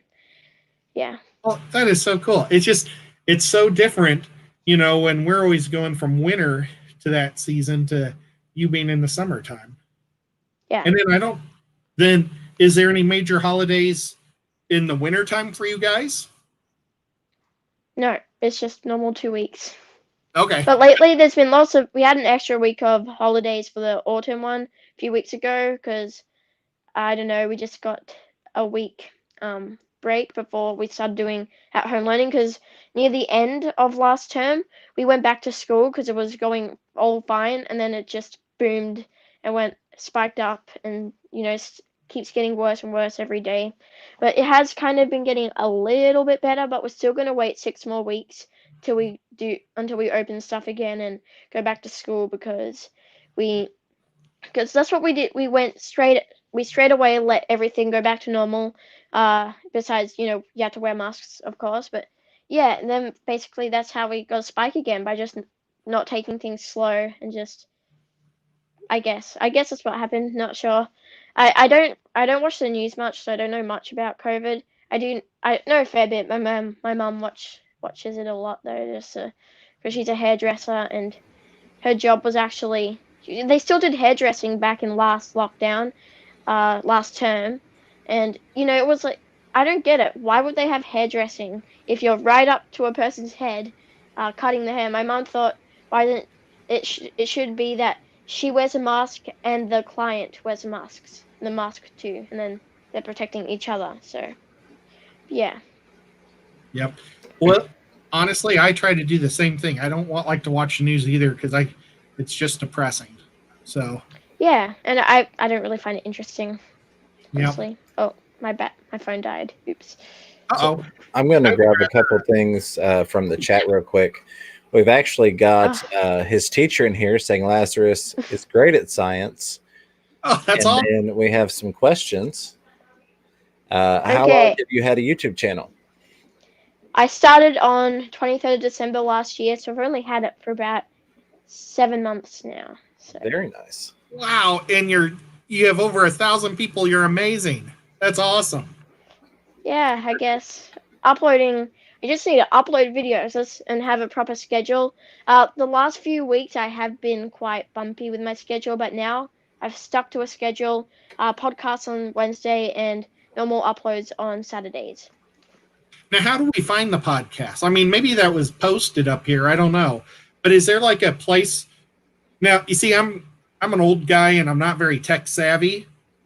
Is there like an app that you go that's like podcast app that has just a lot of podcasts? And you type in Lazarus Fishboy or Lazarus the Fish? No, I don't actually like make real podcasts. I just interview people, and I just like to call it a podcast. I just post on my YouTube channel, and when people are doing water changes or doing fish stuff, they can just put it through the speaker and just listen to the interview while doing their water changes, that sort of stuff. I just thought there is some cool podcasts on Spotify and probably other apps that person does. His channel is called Aquarius Podcast or something.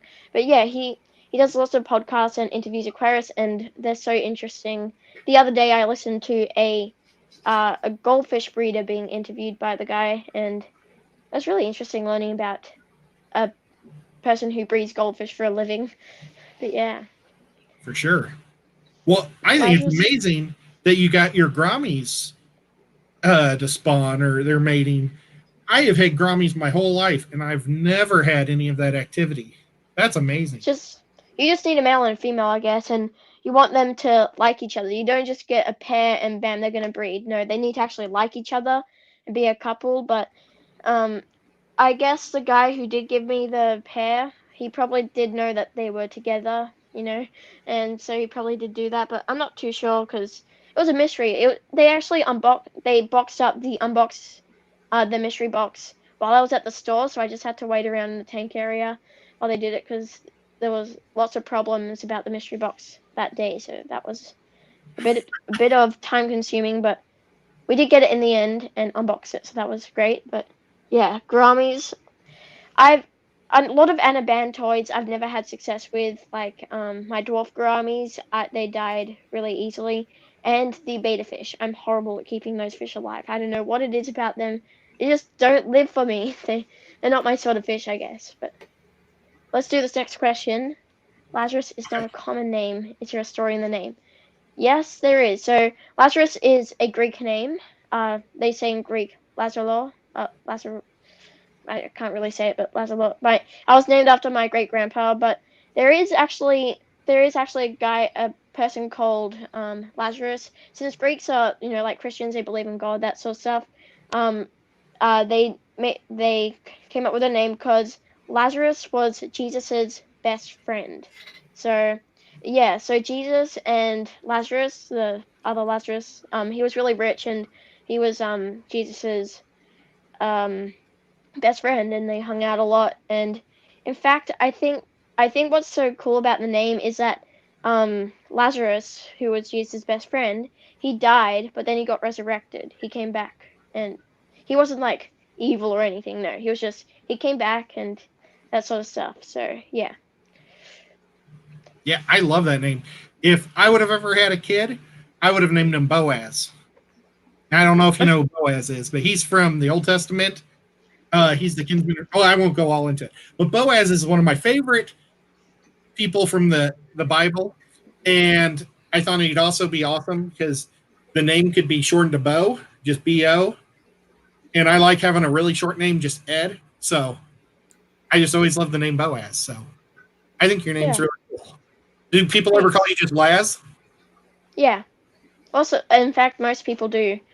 Only a few people call me Lazarus, more family members, because it's easier to just say Laz. Although some of my dance teachers have called me in the past a lot, actually, Lazarus, with that the at the end. So I don't know. I don't get why they thought it was that, because I clearly said Lazarus, but I guess maybe it's a lisp or something.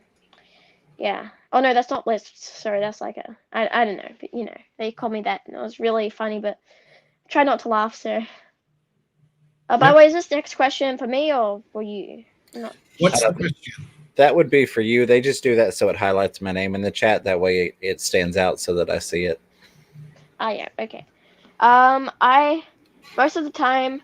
So for this tank here, I feed them just some Tetracolor. It's basically almost out, but then I have some Supervit. They actually don't make Supervit anymore, so I've had it for a year or so. It doesn't expire till another year. It was huge bucket. You could probably, if you filled up fish flakes with this cup, then that's probably how much there are in there. One time though, I did tip it over on the couch, and a bunch of fish food was everywhere. And that barely, but the thing is, there was so much, and that barely took any out of the actual container. That was so interesting, but man, it was a big pain because it stunk a lot. But yeah, and then, so for my 90-liter aquarium, I feed them flakes once again, Superfit. And then at nighttime, I feed them every morning when I wake up and turn the light on. Then at nighttime, I feed the fish some cichlid pellets. They all eat it, but it's mainly for the electric yellow cichlid in the tank. And then I give the bristlenose pleco the algae wafer, and the cory catfish, they also share half an algae wafer. Yeah, and then in my outside tank, I feed them goldfish flakes because there's a goldfish in there, but they all seem to love it. So, and then the ram cichlids, I feed them some mini beta pellets. They seem to eat that fine. And then also I feed the fry this powder food. Right here it's called New Life Spectrum Grow Fry Starter. It was pretty expensive. Can't believe I got it because they didn't have first bites there. If you see, that's basically what it is. It's super good quality though. It really boosts the fry's growth, and man, that cost $30 for that one little thing. So That is expensive. Bit pricey, yeah. And then also, I like to feed my fish very occasionally as a treat. I feed them frozen bloodworms or frozen brine shrimp. In fact, today I fed them frozen bloodworms. They love it. So, yeah, it's a nice treat every now and then. I used to culture mosquito larvae, but they started getting out of control and we had so many mosquitoes in the backyard. Plus, it's actually illegal. It was actually illegal. I didn't know. So, yeah, I stopped that. But sadly, they really loved it, and I can't do that anymore. But yeah, that's basically what I feed them. Lot of different stuff. But it's easy. When I go on holidays, I get my friend Theo. He feeds the fish for me, and you'd think that he would not know what to do. He's like, wait, what? What's which food do I feed? Which tank? What time of the day? But now he knows really well, and I can always rely on him when I'm at my holiday house or whatever. One time I didn't get Theo to feed the fish, and I didn't feed the 90-liter aquarium for 4 days. I had just bought a school of cardinal tetras. I was so excited about because they all looked great in a school. I only had one and needed friends. I came back home, and my electric yellow cichlid, since he's a big male, he was really hungry because I hadn't fed him for 4 days, and he ate 4 of my cardinal tetras. Or the cardinal tetras died of hunger, and then they died, and the other fish ate them. You know, they got eaten. That was super sad. But yeah, just make sure if you have aggressive fish, guys, that you always feed them.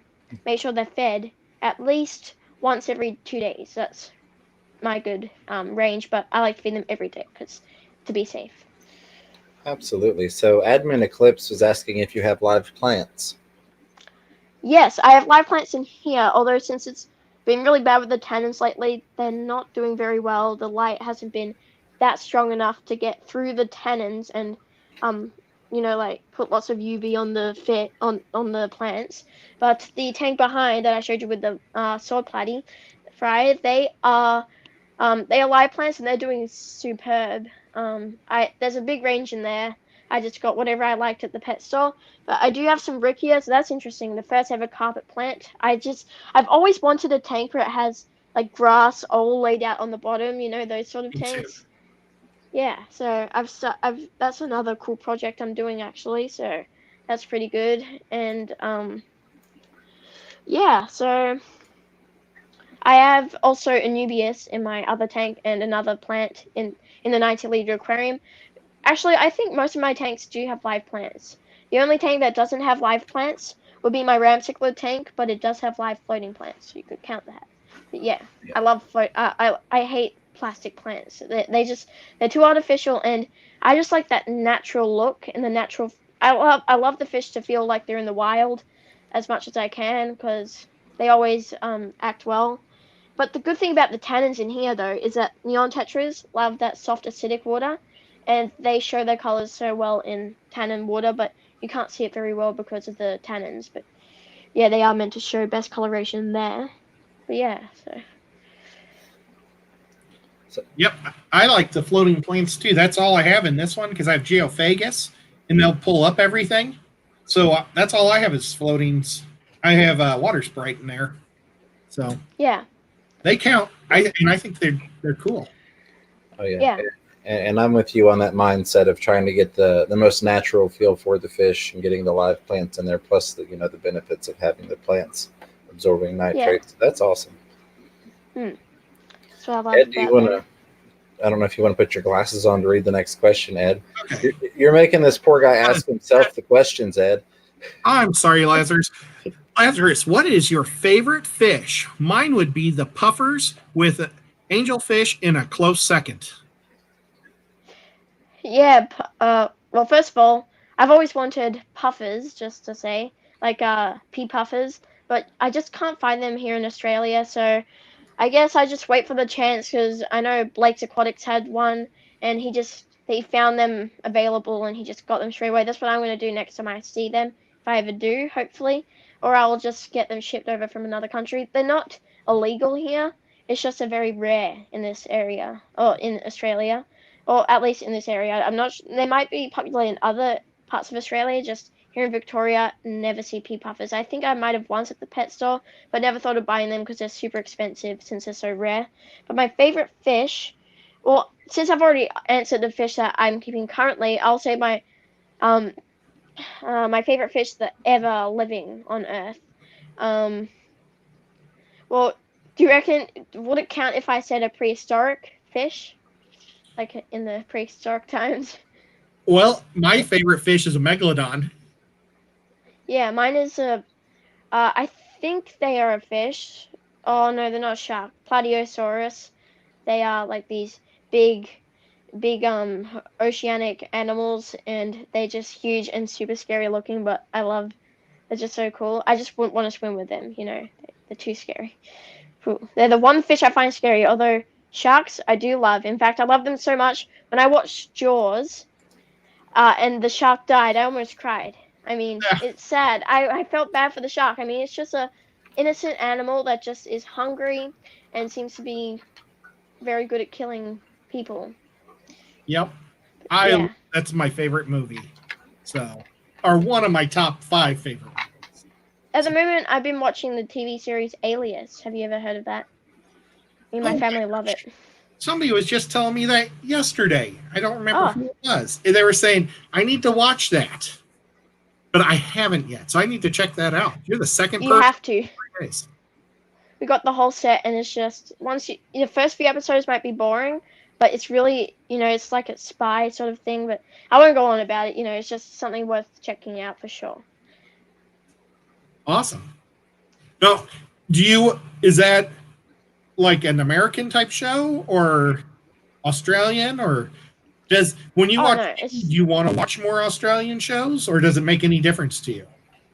we watch a lot of. I love American comedies. They're my favorite. Like Adam Sandler, Will Ferrell, who else? Jim Carrey. All those really fun guys. Oh, Robin Williams is also great. But yeah, we do watch. I have watched a few Australian movies like Oddball, um, Free Willy. I didn't Uh, know that was Australian. I never saw Free Will. I think it is. So maybe it's not. Very But cool. Well, I have no idea. what's that movie? It's about a pelican. There's a movie about a Storm Boy. Yeah, and also I've watched that, the original one. There's a few others I've seen, but yeah. So next I question. mentioned Mad Max, but you're way too young to watch Mad Max, so I shouldn't have said Yeah. that. But that's a good Australian movie when you get like 21 to watch it, because that's Yeah. pretty cool. I've seen the front cover of Mad Max. That's cool. Was it with Mel Gibson or Tom Hardy? Mel Gibson. I remember seeing his name on it. Mel Gibson. Okay, awesome. Well, Mel Gibson's the original. He's super cool. So when you get older, check that out. Okay. So HC Aqua would like to know, Laz, who's your favorite YouTube channel? Well, it's hard to say because I have a few, but honestly, all you guys, I know a lot of you, you have YouTube channels like other Aussie fish tubers. I will love your channels, but probably if you'd have to, put me in the corner and make me choose channels, I have two favorite channels. Sorry, HC Aqua, but my two favorite channels. Sorry, they're not you, but I do love your channel. But yeah, I have my two favorite are Keeping Fish Simple. You know that guy, Nick. He's a great YouTuber. His videos are just so fun to watch and just full of helpful information. And then the second one, if you're here, Blake's Aquatics. At the moment I found out his channel about a month or two ago. We did a collab together, and I've just been watching his videos ever since. From 0 seconds to the whole end of the video, even the outros, they're just so good. He really finds an interesting thing to it. But yeah, your channel's very good too, Ed, and your channel's really good too. They're all good channels. It's just. Way to put him in the corner there, HC Aqua, but I love the diplomacy in his answer. It was very refined and Blake's. very well done. I got answered that question the other day, yesterday actually, on Benny's live stream, and man, that was intense. But yeah. Well, you can't go wrong with Blake. He does such an amazing job, and he does really good video work, a lot like you. He like pops every single fish he's talking about, and these are on live stream, so he's like totally prepped, just like a normal, like if it would be a sports show or something, you would see on TV. So, and he also has the best hair in Australia too. Yeah. And also his green, I love how he does the green screen thing. I tried doing that and it did work. I just stuck a bunch of green piece of paper on my white wall, but I've realized I might go a bit original. And what I like to do though, because when people see my face, they just kind of pop off the video, So what I do now is if I'm talking about a certain fish or whatever I'm talking about, I just have that on the screen and just do voiceovers. That's what I do all the time now. But yeah, I do occasionally show my face if it's like a rare occasion, Yeah. Do you think it's because like older people don't give you enough credibility because you're a younger guy? Like they just say, No. "Oh, it's a young guy," and they leave or something, or? No, it's just they would rather look at the actual fish I'm talking about than me, and I think that's what I would do too. I like to actually see the fish, not the person, if they're just talking. So this fish is just beautiful, and you should definitely buy it. And where's the fish though? And that's the actual fish that you're talking about. But yeah, that's what I do now. Well, that's cool. I was like wondering why they would do that, but that totally makes sense. Yeah. I figure if I did that, they'd probably say, "Who's this guy with the red beard?" and move on. So it's just how it is. It's always good to have a like a trailer on the homepage of your channel. I did one the other day. It's not the best, but it will work just to give the people a good idea about what your channel is actually about, and also making good channel art and saying on the banner when you go onto the homepage, saying like uploads whenever you do it, or say whenever, and then you say like the main thing of what the channel's about. For example, I did freshwater, aquarium fish, and plants, because I also love plants too. But yeah, something like that, and people, when they go visit your channel, they'll get a good idea about what your channel is about straight away, and they will hopefully subscribe. But yeah.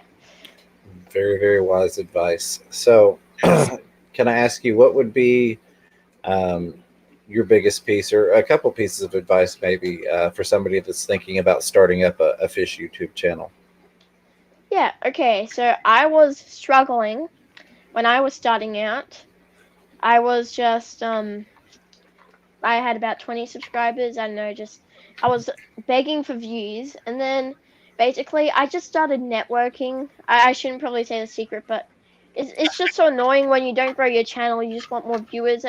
So I'm just gonna say it. Okay, basically you just go to a bunch of other fish channels and you just support them. You just support them every video. You subscribe to them with notification bell on.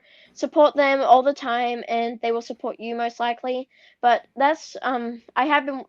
You do want to actually watch the video though, so you can actually relate to the video. Because if the video show maybe talking about a certain fish, like for example the guppy, and you say, "Wow, awesome video, mate. Those those guppies you have are beautiful. Keep up the great work." And if you just say really nice stuff in different stuff every single time they upload, like not straight away they upload it, but in the first 24 hours, they're gonna really like it. And it's always nice to get feedback on your videos, and it's also something to watch while you're doing that too. So if you go to big channels that have lots of comments, you go to the comments that have been active recently, that are active on YouTube at the moment. So you don't want to choose people that were on YouTube about a year ago but aren't really into it anymore. You want to choose those recent people, and then you target them and just watch their videos and support them, and they'll do most likely the same back. But yeah, also trying to get your videos to show up on the search, like making really popular videos. I made a how to breed platy video, and that is number 3 on the search, and on the search result, how to breed platy. So that's a very common question. So that's really good, and that just hit 2,000 views the other day, so that's great. But it definitely does pay off.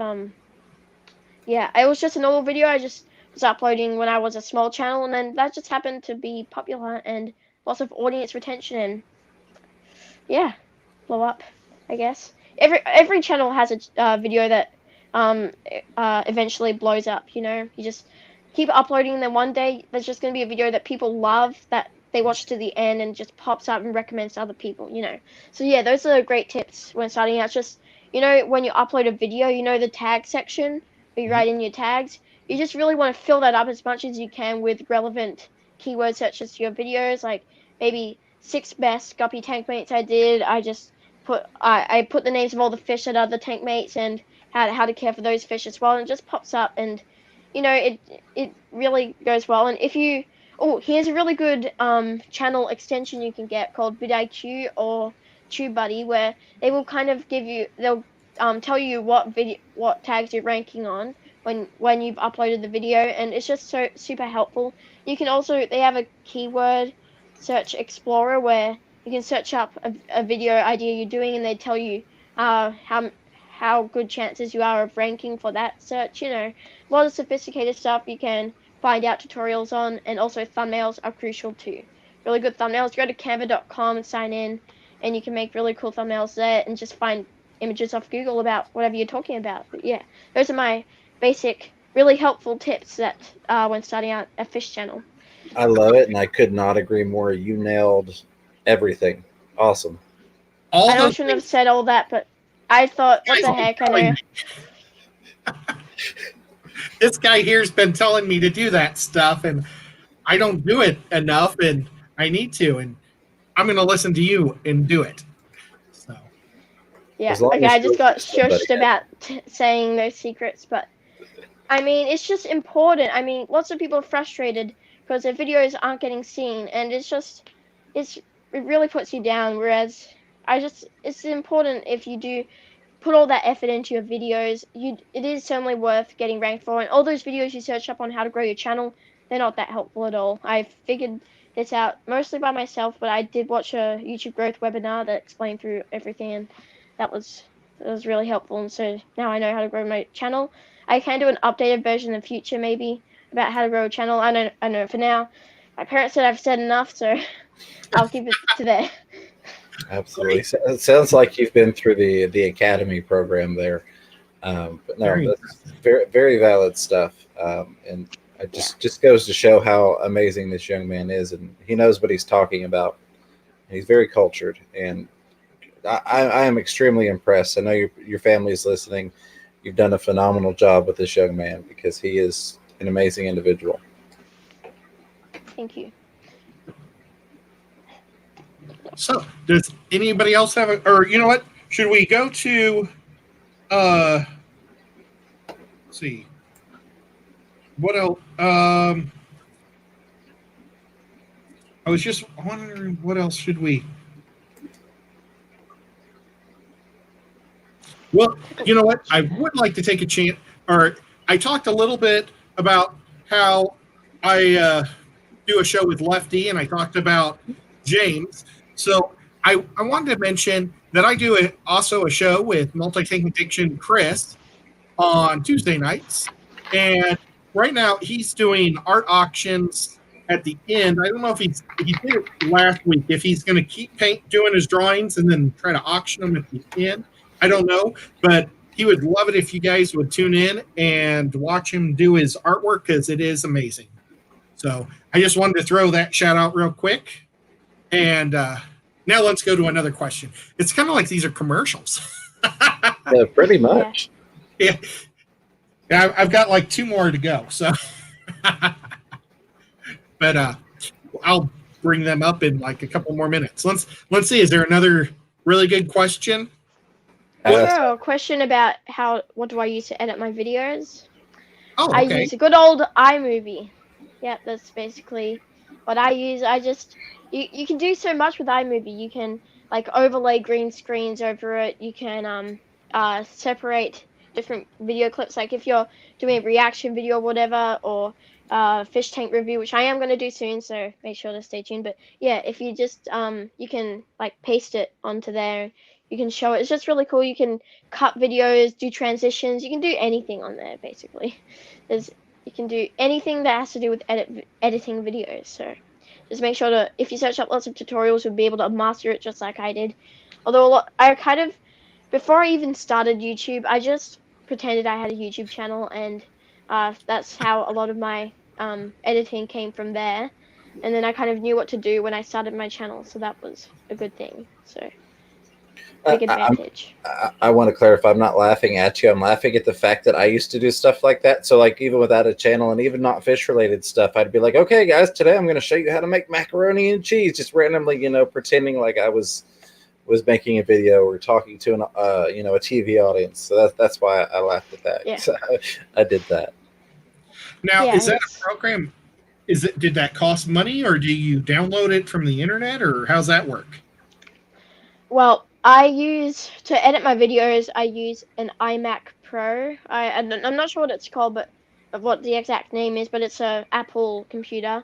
It's it's very old, but basically when you get Apple, I think it gives you iMovie. You just get iMovie for free. It's just a part of the Apple thing, and you can edit on iMovie with a phone, but it's really hard and it's not that easy. Whereas with the keyboard, you've got like all those shortcuts you can do to cut it, like Command C to split it or whatever. But yeah, it's if you do get an Apple, then it should be on there, or you'll be able to install it for free or whatever. But if you do have a device that's not Apple, well, you should be able to search it up on the App Store and buy it. I don't know if it costs money, but I just know that on Apple it will cost nothing. So very nice. So I don't know that.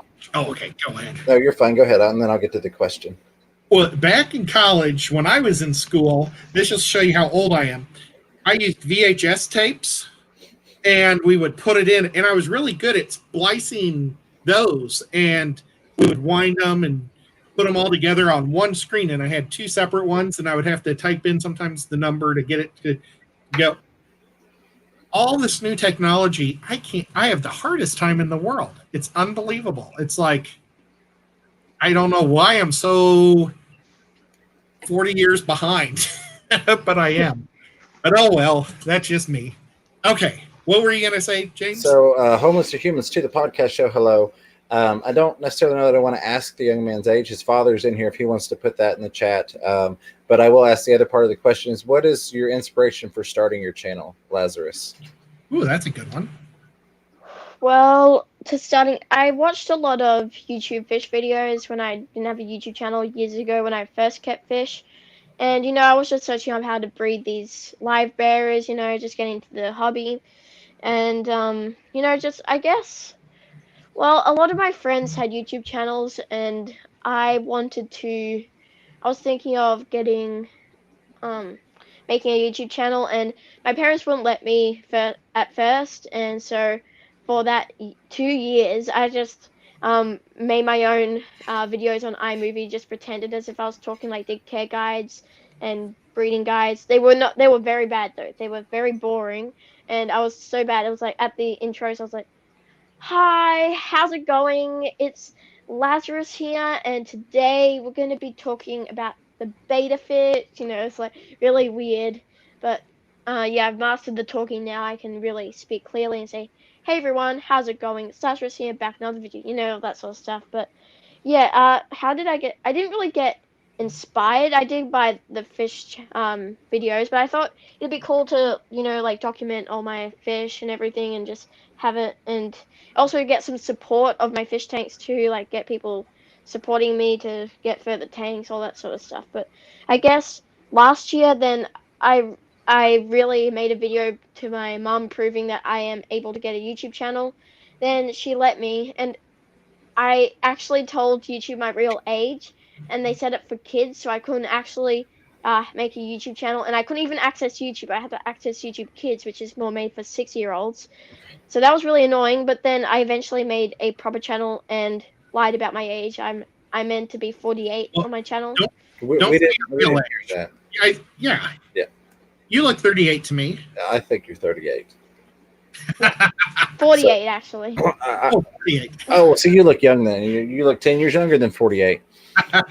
But I do want to say that I think that's actually very smart that you got through that awkwardness like you were talking about before you started posting the videos versus idiots like myself who started posting videos and we were awkward. And not that I'm not awkward ever anymore, but you made it through that before you went public with your videos. It's very, very that smart. was a big advantage. Yeah. Well, save those. So when you are got 1 million subs, you can sell that as part of your members only. Right, there you go. Yeah, I don't really want to be one of those channels with millions of subscribers.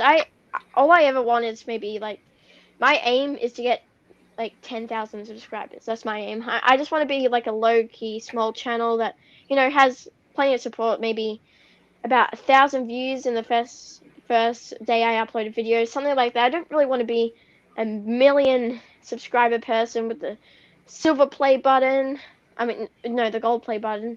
But yeah, I just can't believe though how people watch those channels like PewDiePie, where you don't learn anything from those channels. What do you learn? Right. He has 100 million subscribers, that dude, and he just does videos that, if you are a fan of PewDiePie, I'm sorry, but yeah, I'm not a fan of any of those. I only like YouTube fish channels. That's fish videos, everything to do with fish. That's all I really like, and all I use up my time on YouTube. But my dad set a time limit on my devices, so that's a good thing, because I guess it does get me off YouTube a lot more, because it is good to not be on YouTube all day, and actually do time-worthy stuff around the house. You need to get some sunlight too. Absolutely, and I think definitely. that's awesome that you've incorporated the 1,000 views in the first 24, that type of stuff, that you've actually thought to that point and are managing your goals to that extent. Wow. my teeth are not functioning today, apparently. But that's very, very cool. A lot of people don't even think in terms of that. They just go, "Oh, I want 6 billion subscribers," and that's it. That's the goal, and there's no other side thought into it. So Well, I want to make sure that you're bigger than Blake, because that'd be really cool.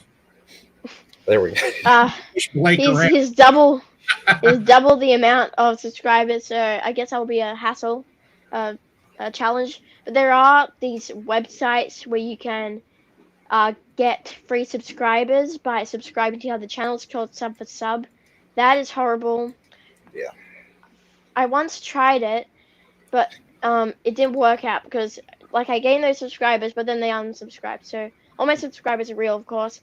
I've never done it since because it's just a waste of time, and they don't even view a video. So what's the point, And honestly, that's some great advice that a lot of people are afraid to talk about, but that is very awesome advice. Yeah. Well, this guy, when I first met him, I think I had twice as many subs as him. And he made it a personal goal to make sure he passed me. And he's trying to catch Bob Kaler, but I don't know if it's ever going to happen because Bob, I gave up. machine, he gave up.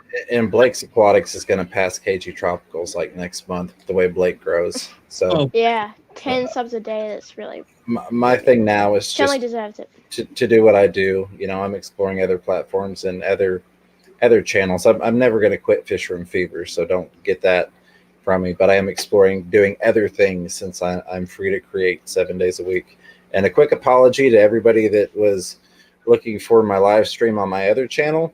YouTube hadn't unlocked the live streaming option yet. I clicked the button yesterday, but it wasn't unlocked. So I will have that live stream on that secondary channel tomorrow, assuming that YouTube unlocks the darn thing. That was my next thing for us to talk about. Was you wanted to say that? Yeah, because I wanted to apologize. I didn't want to make a video just to do that, but I wanted because those people are all subscribed to you. So, but I wanted to apologize. I didn't do that live stream earlier, but it's because YouTube would not let me. Yeah, I tried live streaming and put my face on the live stream. I guess it was just me. YouTube, they don't allow kids to be on live streams, if it's just them.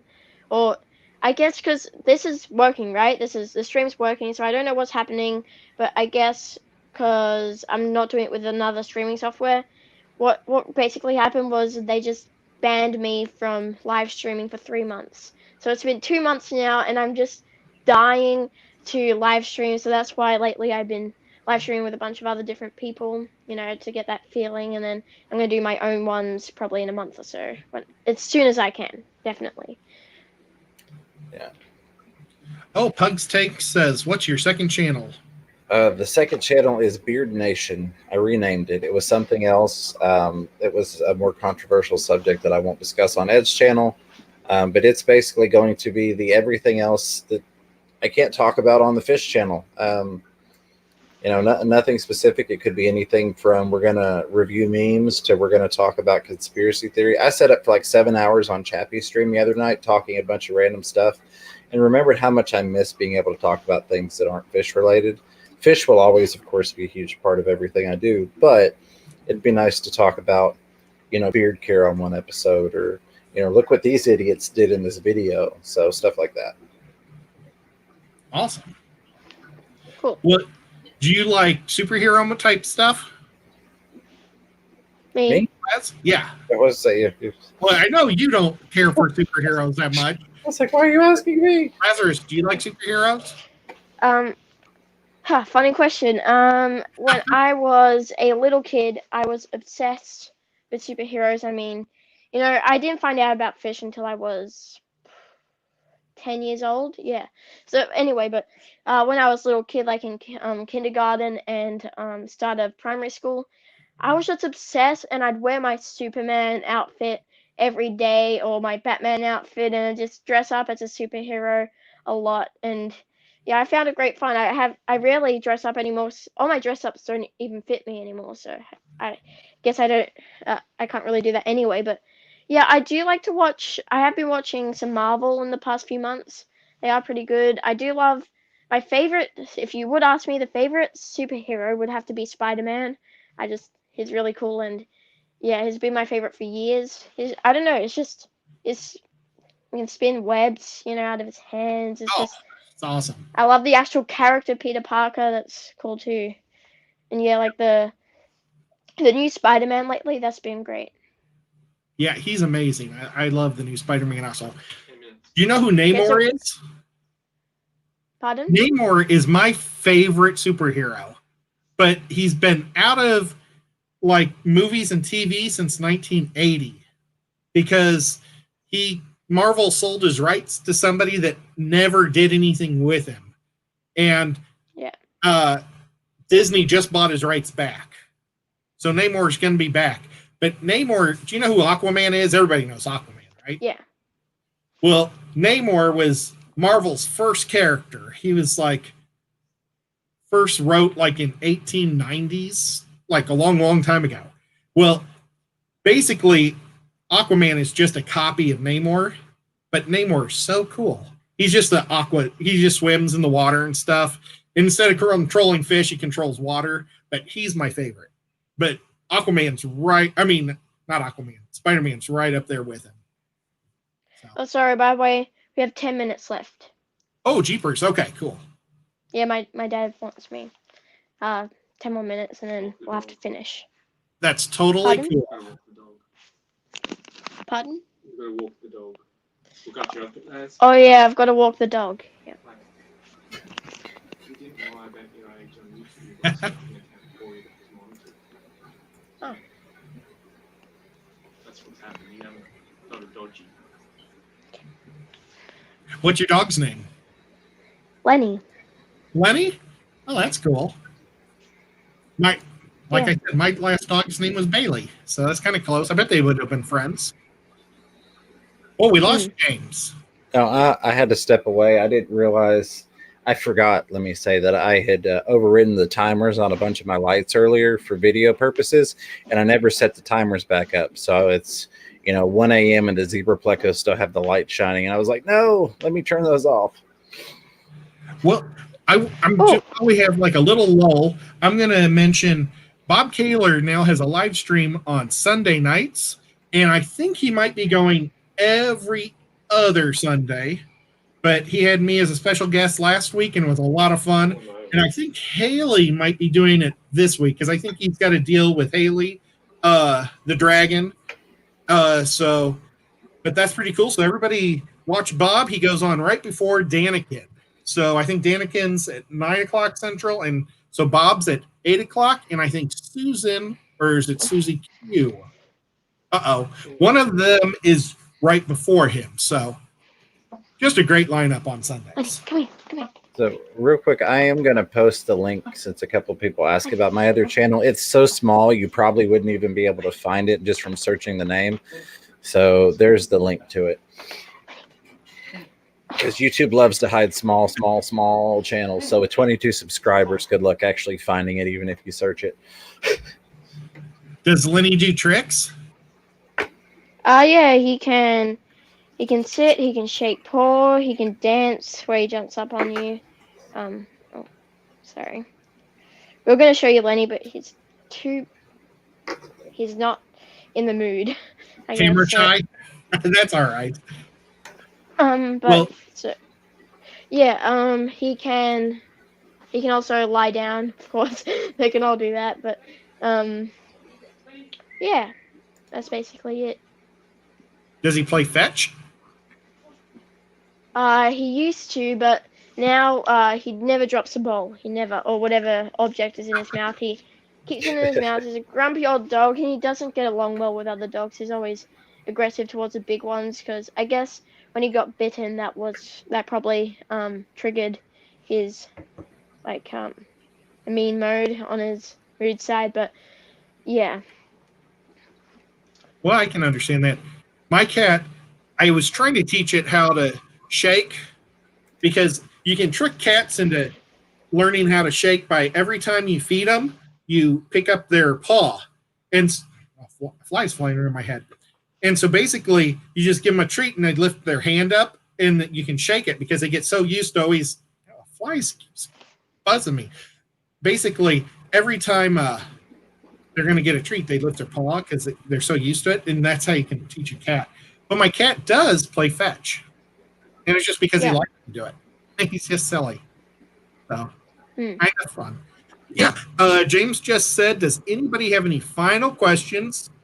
Lazarus has to head out in 6 minutes. So we'll take any last questions. And it's your T-shirt from Blake's Aquatics.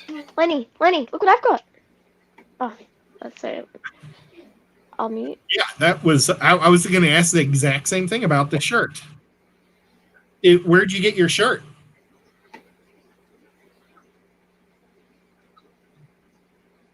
Uh-oh, I think you're muted. I only got this t-shirt today from my godmother, so yeah, it's just a t-shirt she found offline.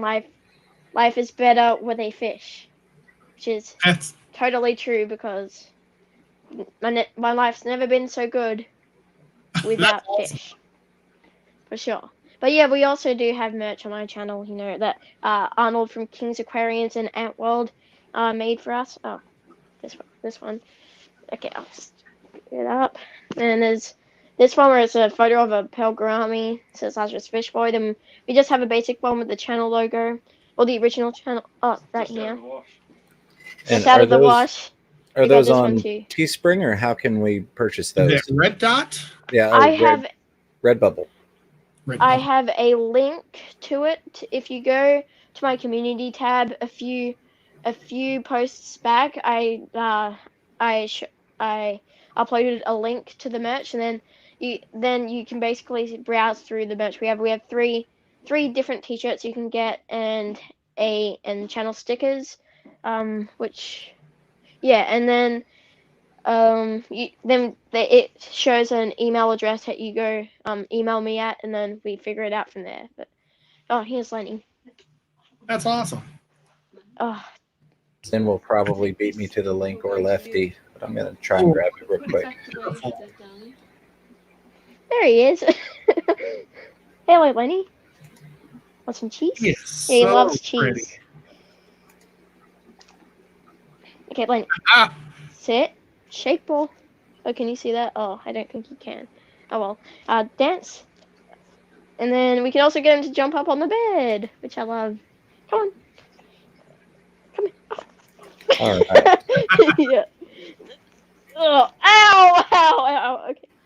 Sorry, there you go. it's okay, folks. He's being mauled by his own dog. Yeah. There we go. That's one thing. Fish tubers love dogs and cats and lizards and everything. So that's neat. Yeah. I love our community. Pets Your are dog is amazing. beautiful. Thank you. I think so too. Oh, Let's see. okay. I do We'll have have to finish up very soon. Life is better with fish. Yeah, that would be a good one. That is. Okay. What? So did anybody? Were they able to post? Oh, they did. Awesome. Oh, James did it. Wow. Nice job, James. Thank you. Ed is surprised that I'm capable of doing things.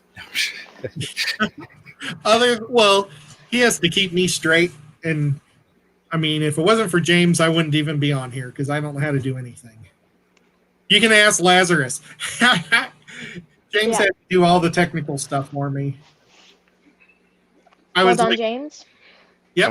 I was calling James saying, "Okay, James, can you get his link?" And he's like, "Already done, Ed." Glad to do it, my friend. All right. Any final questions before we have to let this young man go? We've taken over 2 hours of his time at this point, and we've got about 2 minutes, about a minute by the time you hear this. Any last questions? I know Ed appreciates it, and I really appreciate you being on tonight. It's been refreshing to talk to somebody that we haven't talked to before, and I just want to say, and people have mentioned this in the chat, you know, you're very cultured and sophisticated, and I respect you very, very much. Thank you. I respect you both too, and all of you. Yeah. Well, thank you. This has been a complete pleasure. I've really enjoyed this.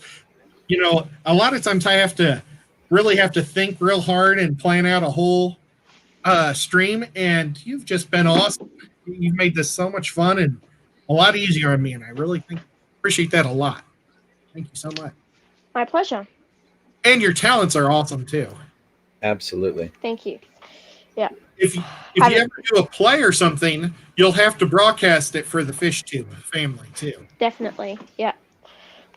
So, one final question, then we will let the young man leave. Fantastic Freak says, heard you were doing an angelfish video soon, Lazarus. What's your favorite type of angel?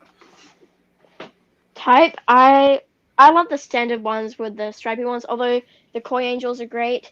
In fact, I'm just gonna tell you the video I'm uploading tomorrow will be a care and breeding guide for the angelfish. So do you want to stay tuned for that and learn how to breed and care for angelfish? So Awesome. yeah, that's my favorite type of angelfish, I guess. Yeah. All right. Well, Ed, are you wanting to end now, or did you want to take the last 10 minutes to talk about any other projects after we let Lazarus go? Well, we'll let him go, and we'll just thank all of our mods and everything.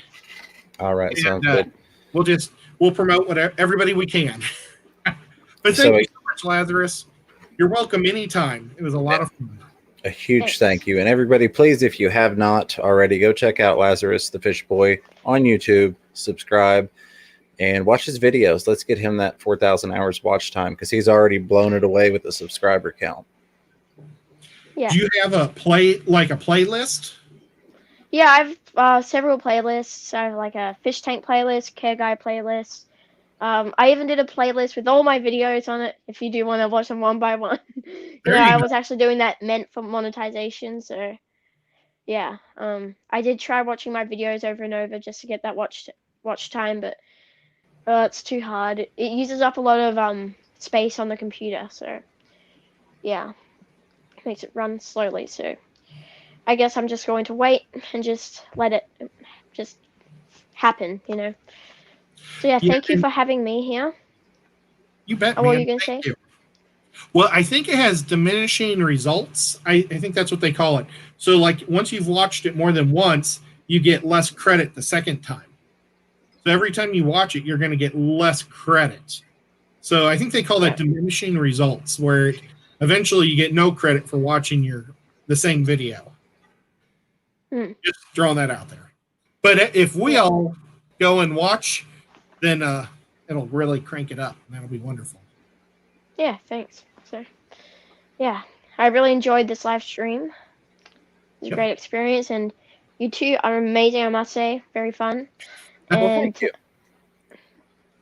if we could do some more stuff in the future together, but for now, I reckon this is okay. But yeah, so thank you all for seeing this live stream and supporting me with the cello. Yeah, that's much appreciated. Thank you, because I spend a lot of work on the cello, I must say. I mean, awesome. over 1 million hours in my lifetime I've played the cello, so. That's or maybe awesome. not 1 million, maybe 100,000, but yeah, anyway. Whole mess of it. Well, if you ever want to just come on and play your cello too, we could just have a live stream and you could just have a performance. Or you should do a performance and we'll all go watch. That would be wonderful. I would love to just listen to that. You should like make 1 hour of cello playing. Just nonstop. I do have that amount of songs to play though, which would be great when I can live stream in the future. So yeah, definitely. Well, just do that. You don't even have to be live. Just do it, and we'll watch that too, because that'd be awesome to listen to while we're cleaning. Great. Absolutely. So thank you for having me once again. Gotta go. My ears are sore too from these headphones. They're not used to so long. But yeah, have a amazing day, and all of you too who are watching. Yeah, really enjoyed this, and hope we can do more in the future. But yeah. Thanks, Bye. buddy. All right. Well, he was delightful. He was. It makes me feel like I need to step my game up as a parent. It really does. I was thinking it makes me want to step my game up as a human. Oh yeah, I've given up on being that good of a person myself. I can just hope to groom my kids that well. Well, at least I hang out with Bob, and he's pretty cool. So I got to hang out with Bob today for about an hour or so. That was a lot of fun. I'm going to tell you guys a little bit about that real quick. Is that okay, James? Or I know absolutely. We do have Dave's aquarium thoughts coming up in 6 minutes. We've got a link in here to do that. So if you want to think of a hashtag before we go over there. You know what? You guys, Dave had an amazing show last week. He puts a lot of time into it. He's like Blake. He has like these things that he pops up and he like asks questions and you like rate it.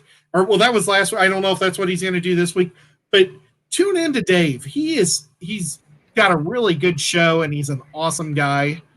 I know last week he had Anthony Fish Friends and Jesse from HC Aquatics, and I think Big J sometimes goes on there too. So he kind of has a whole West Coast feel, Pacific group of guys, and it was just awesome. I really enjoyed the show a lot, and he also has some pretty cool shirts on Teespring. But okay, I digress. Bob though was so much fun today.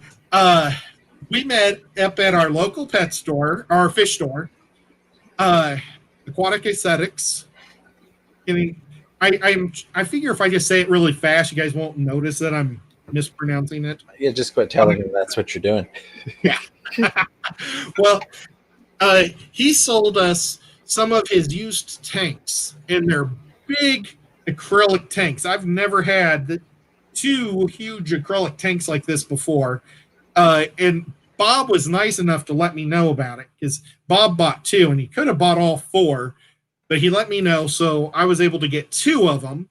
And I also got a sump. But you know what? I'm going to leave this. We were going to talk about the sump tonight if we didn't have much to talk about, but we'll talk about sumps maybe next week.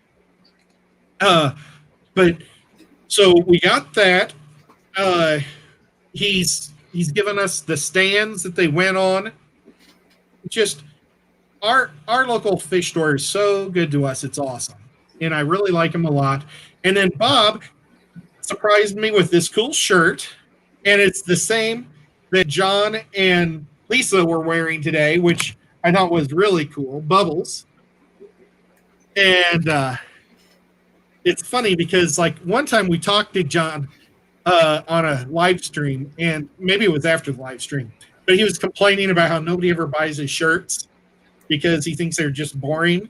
And I was like, well, I don't know. And I looked at it and it's like, I don't want to buy one because it's kind of boring. But this one is so cool. So I like this one. So John was right.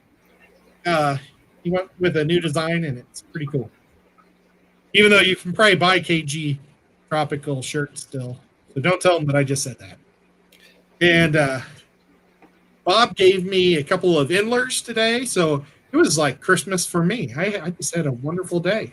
Very nice.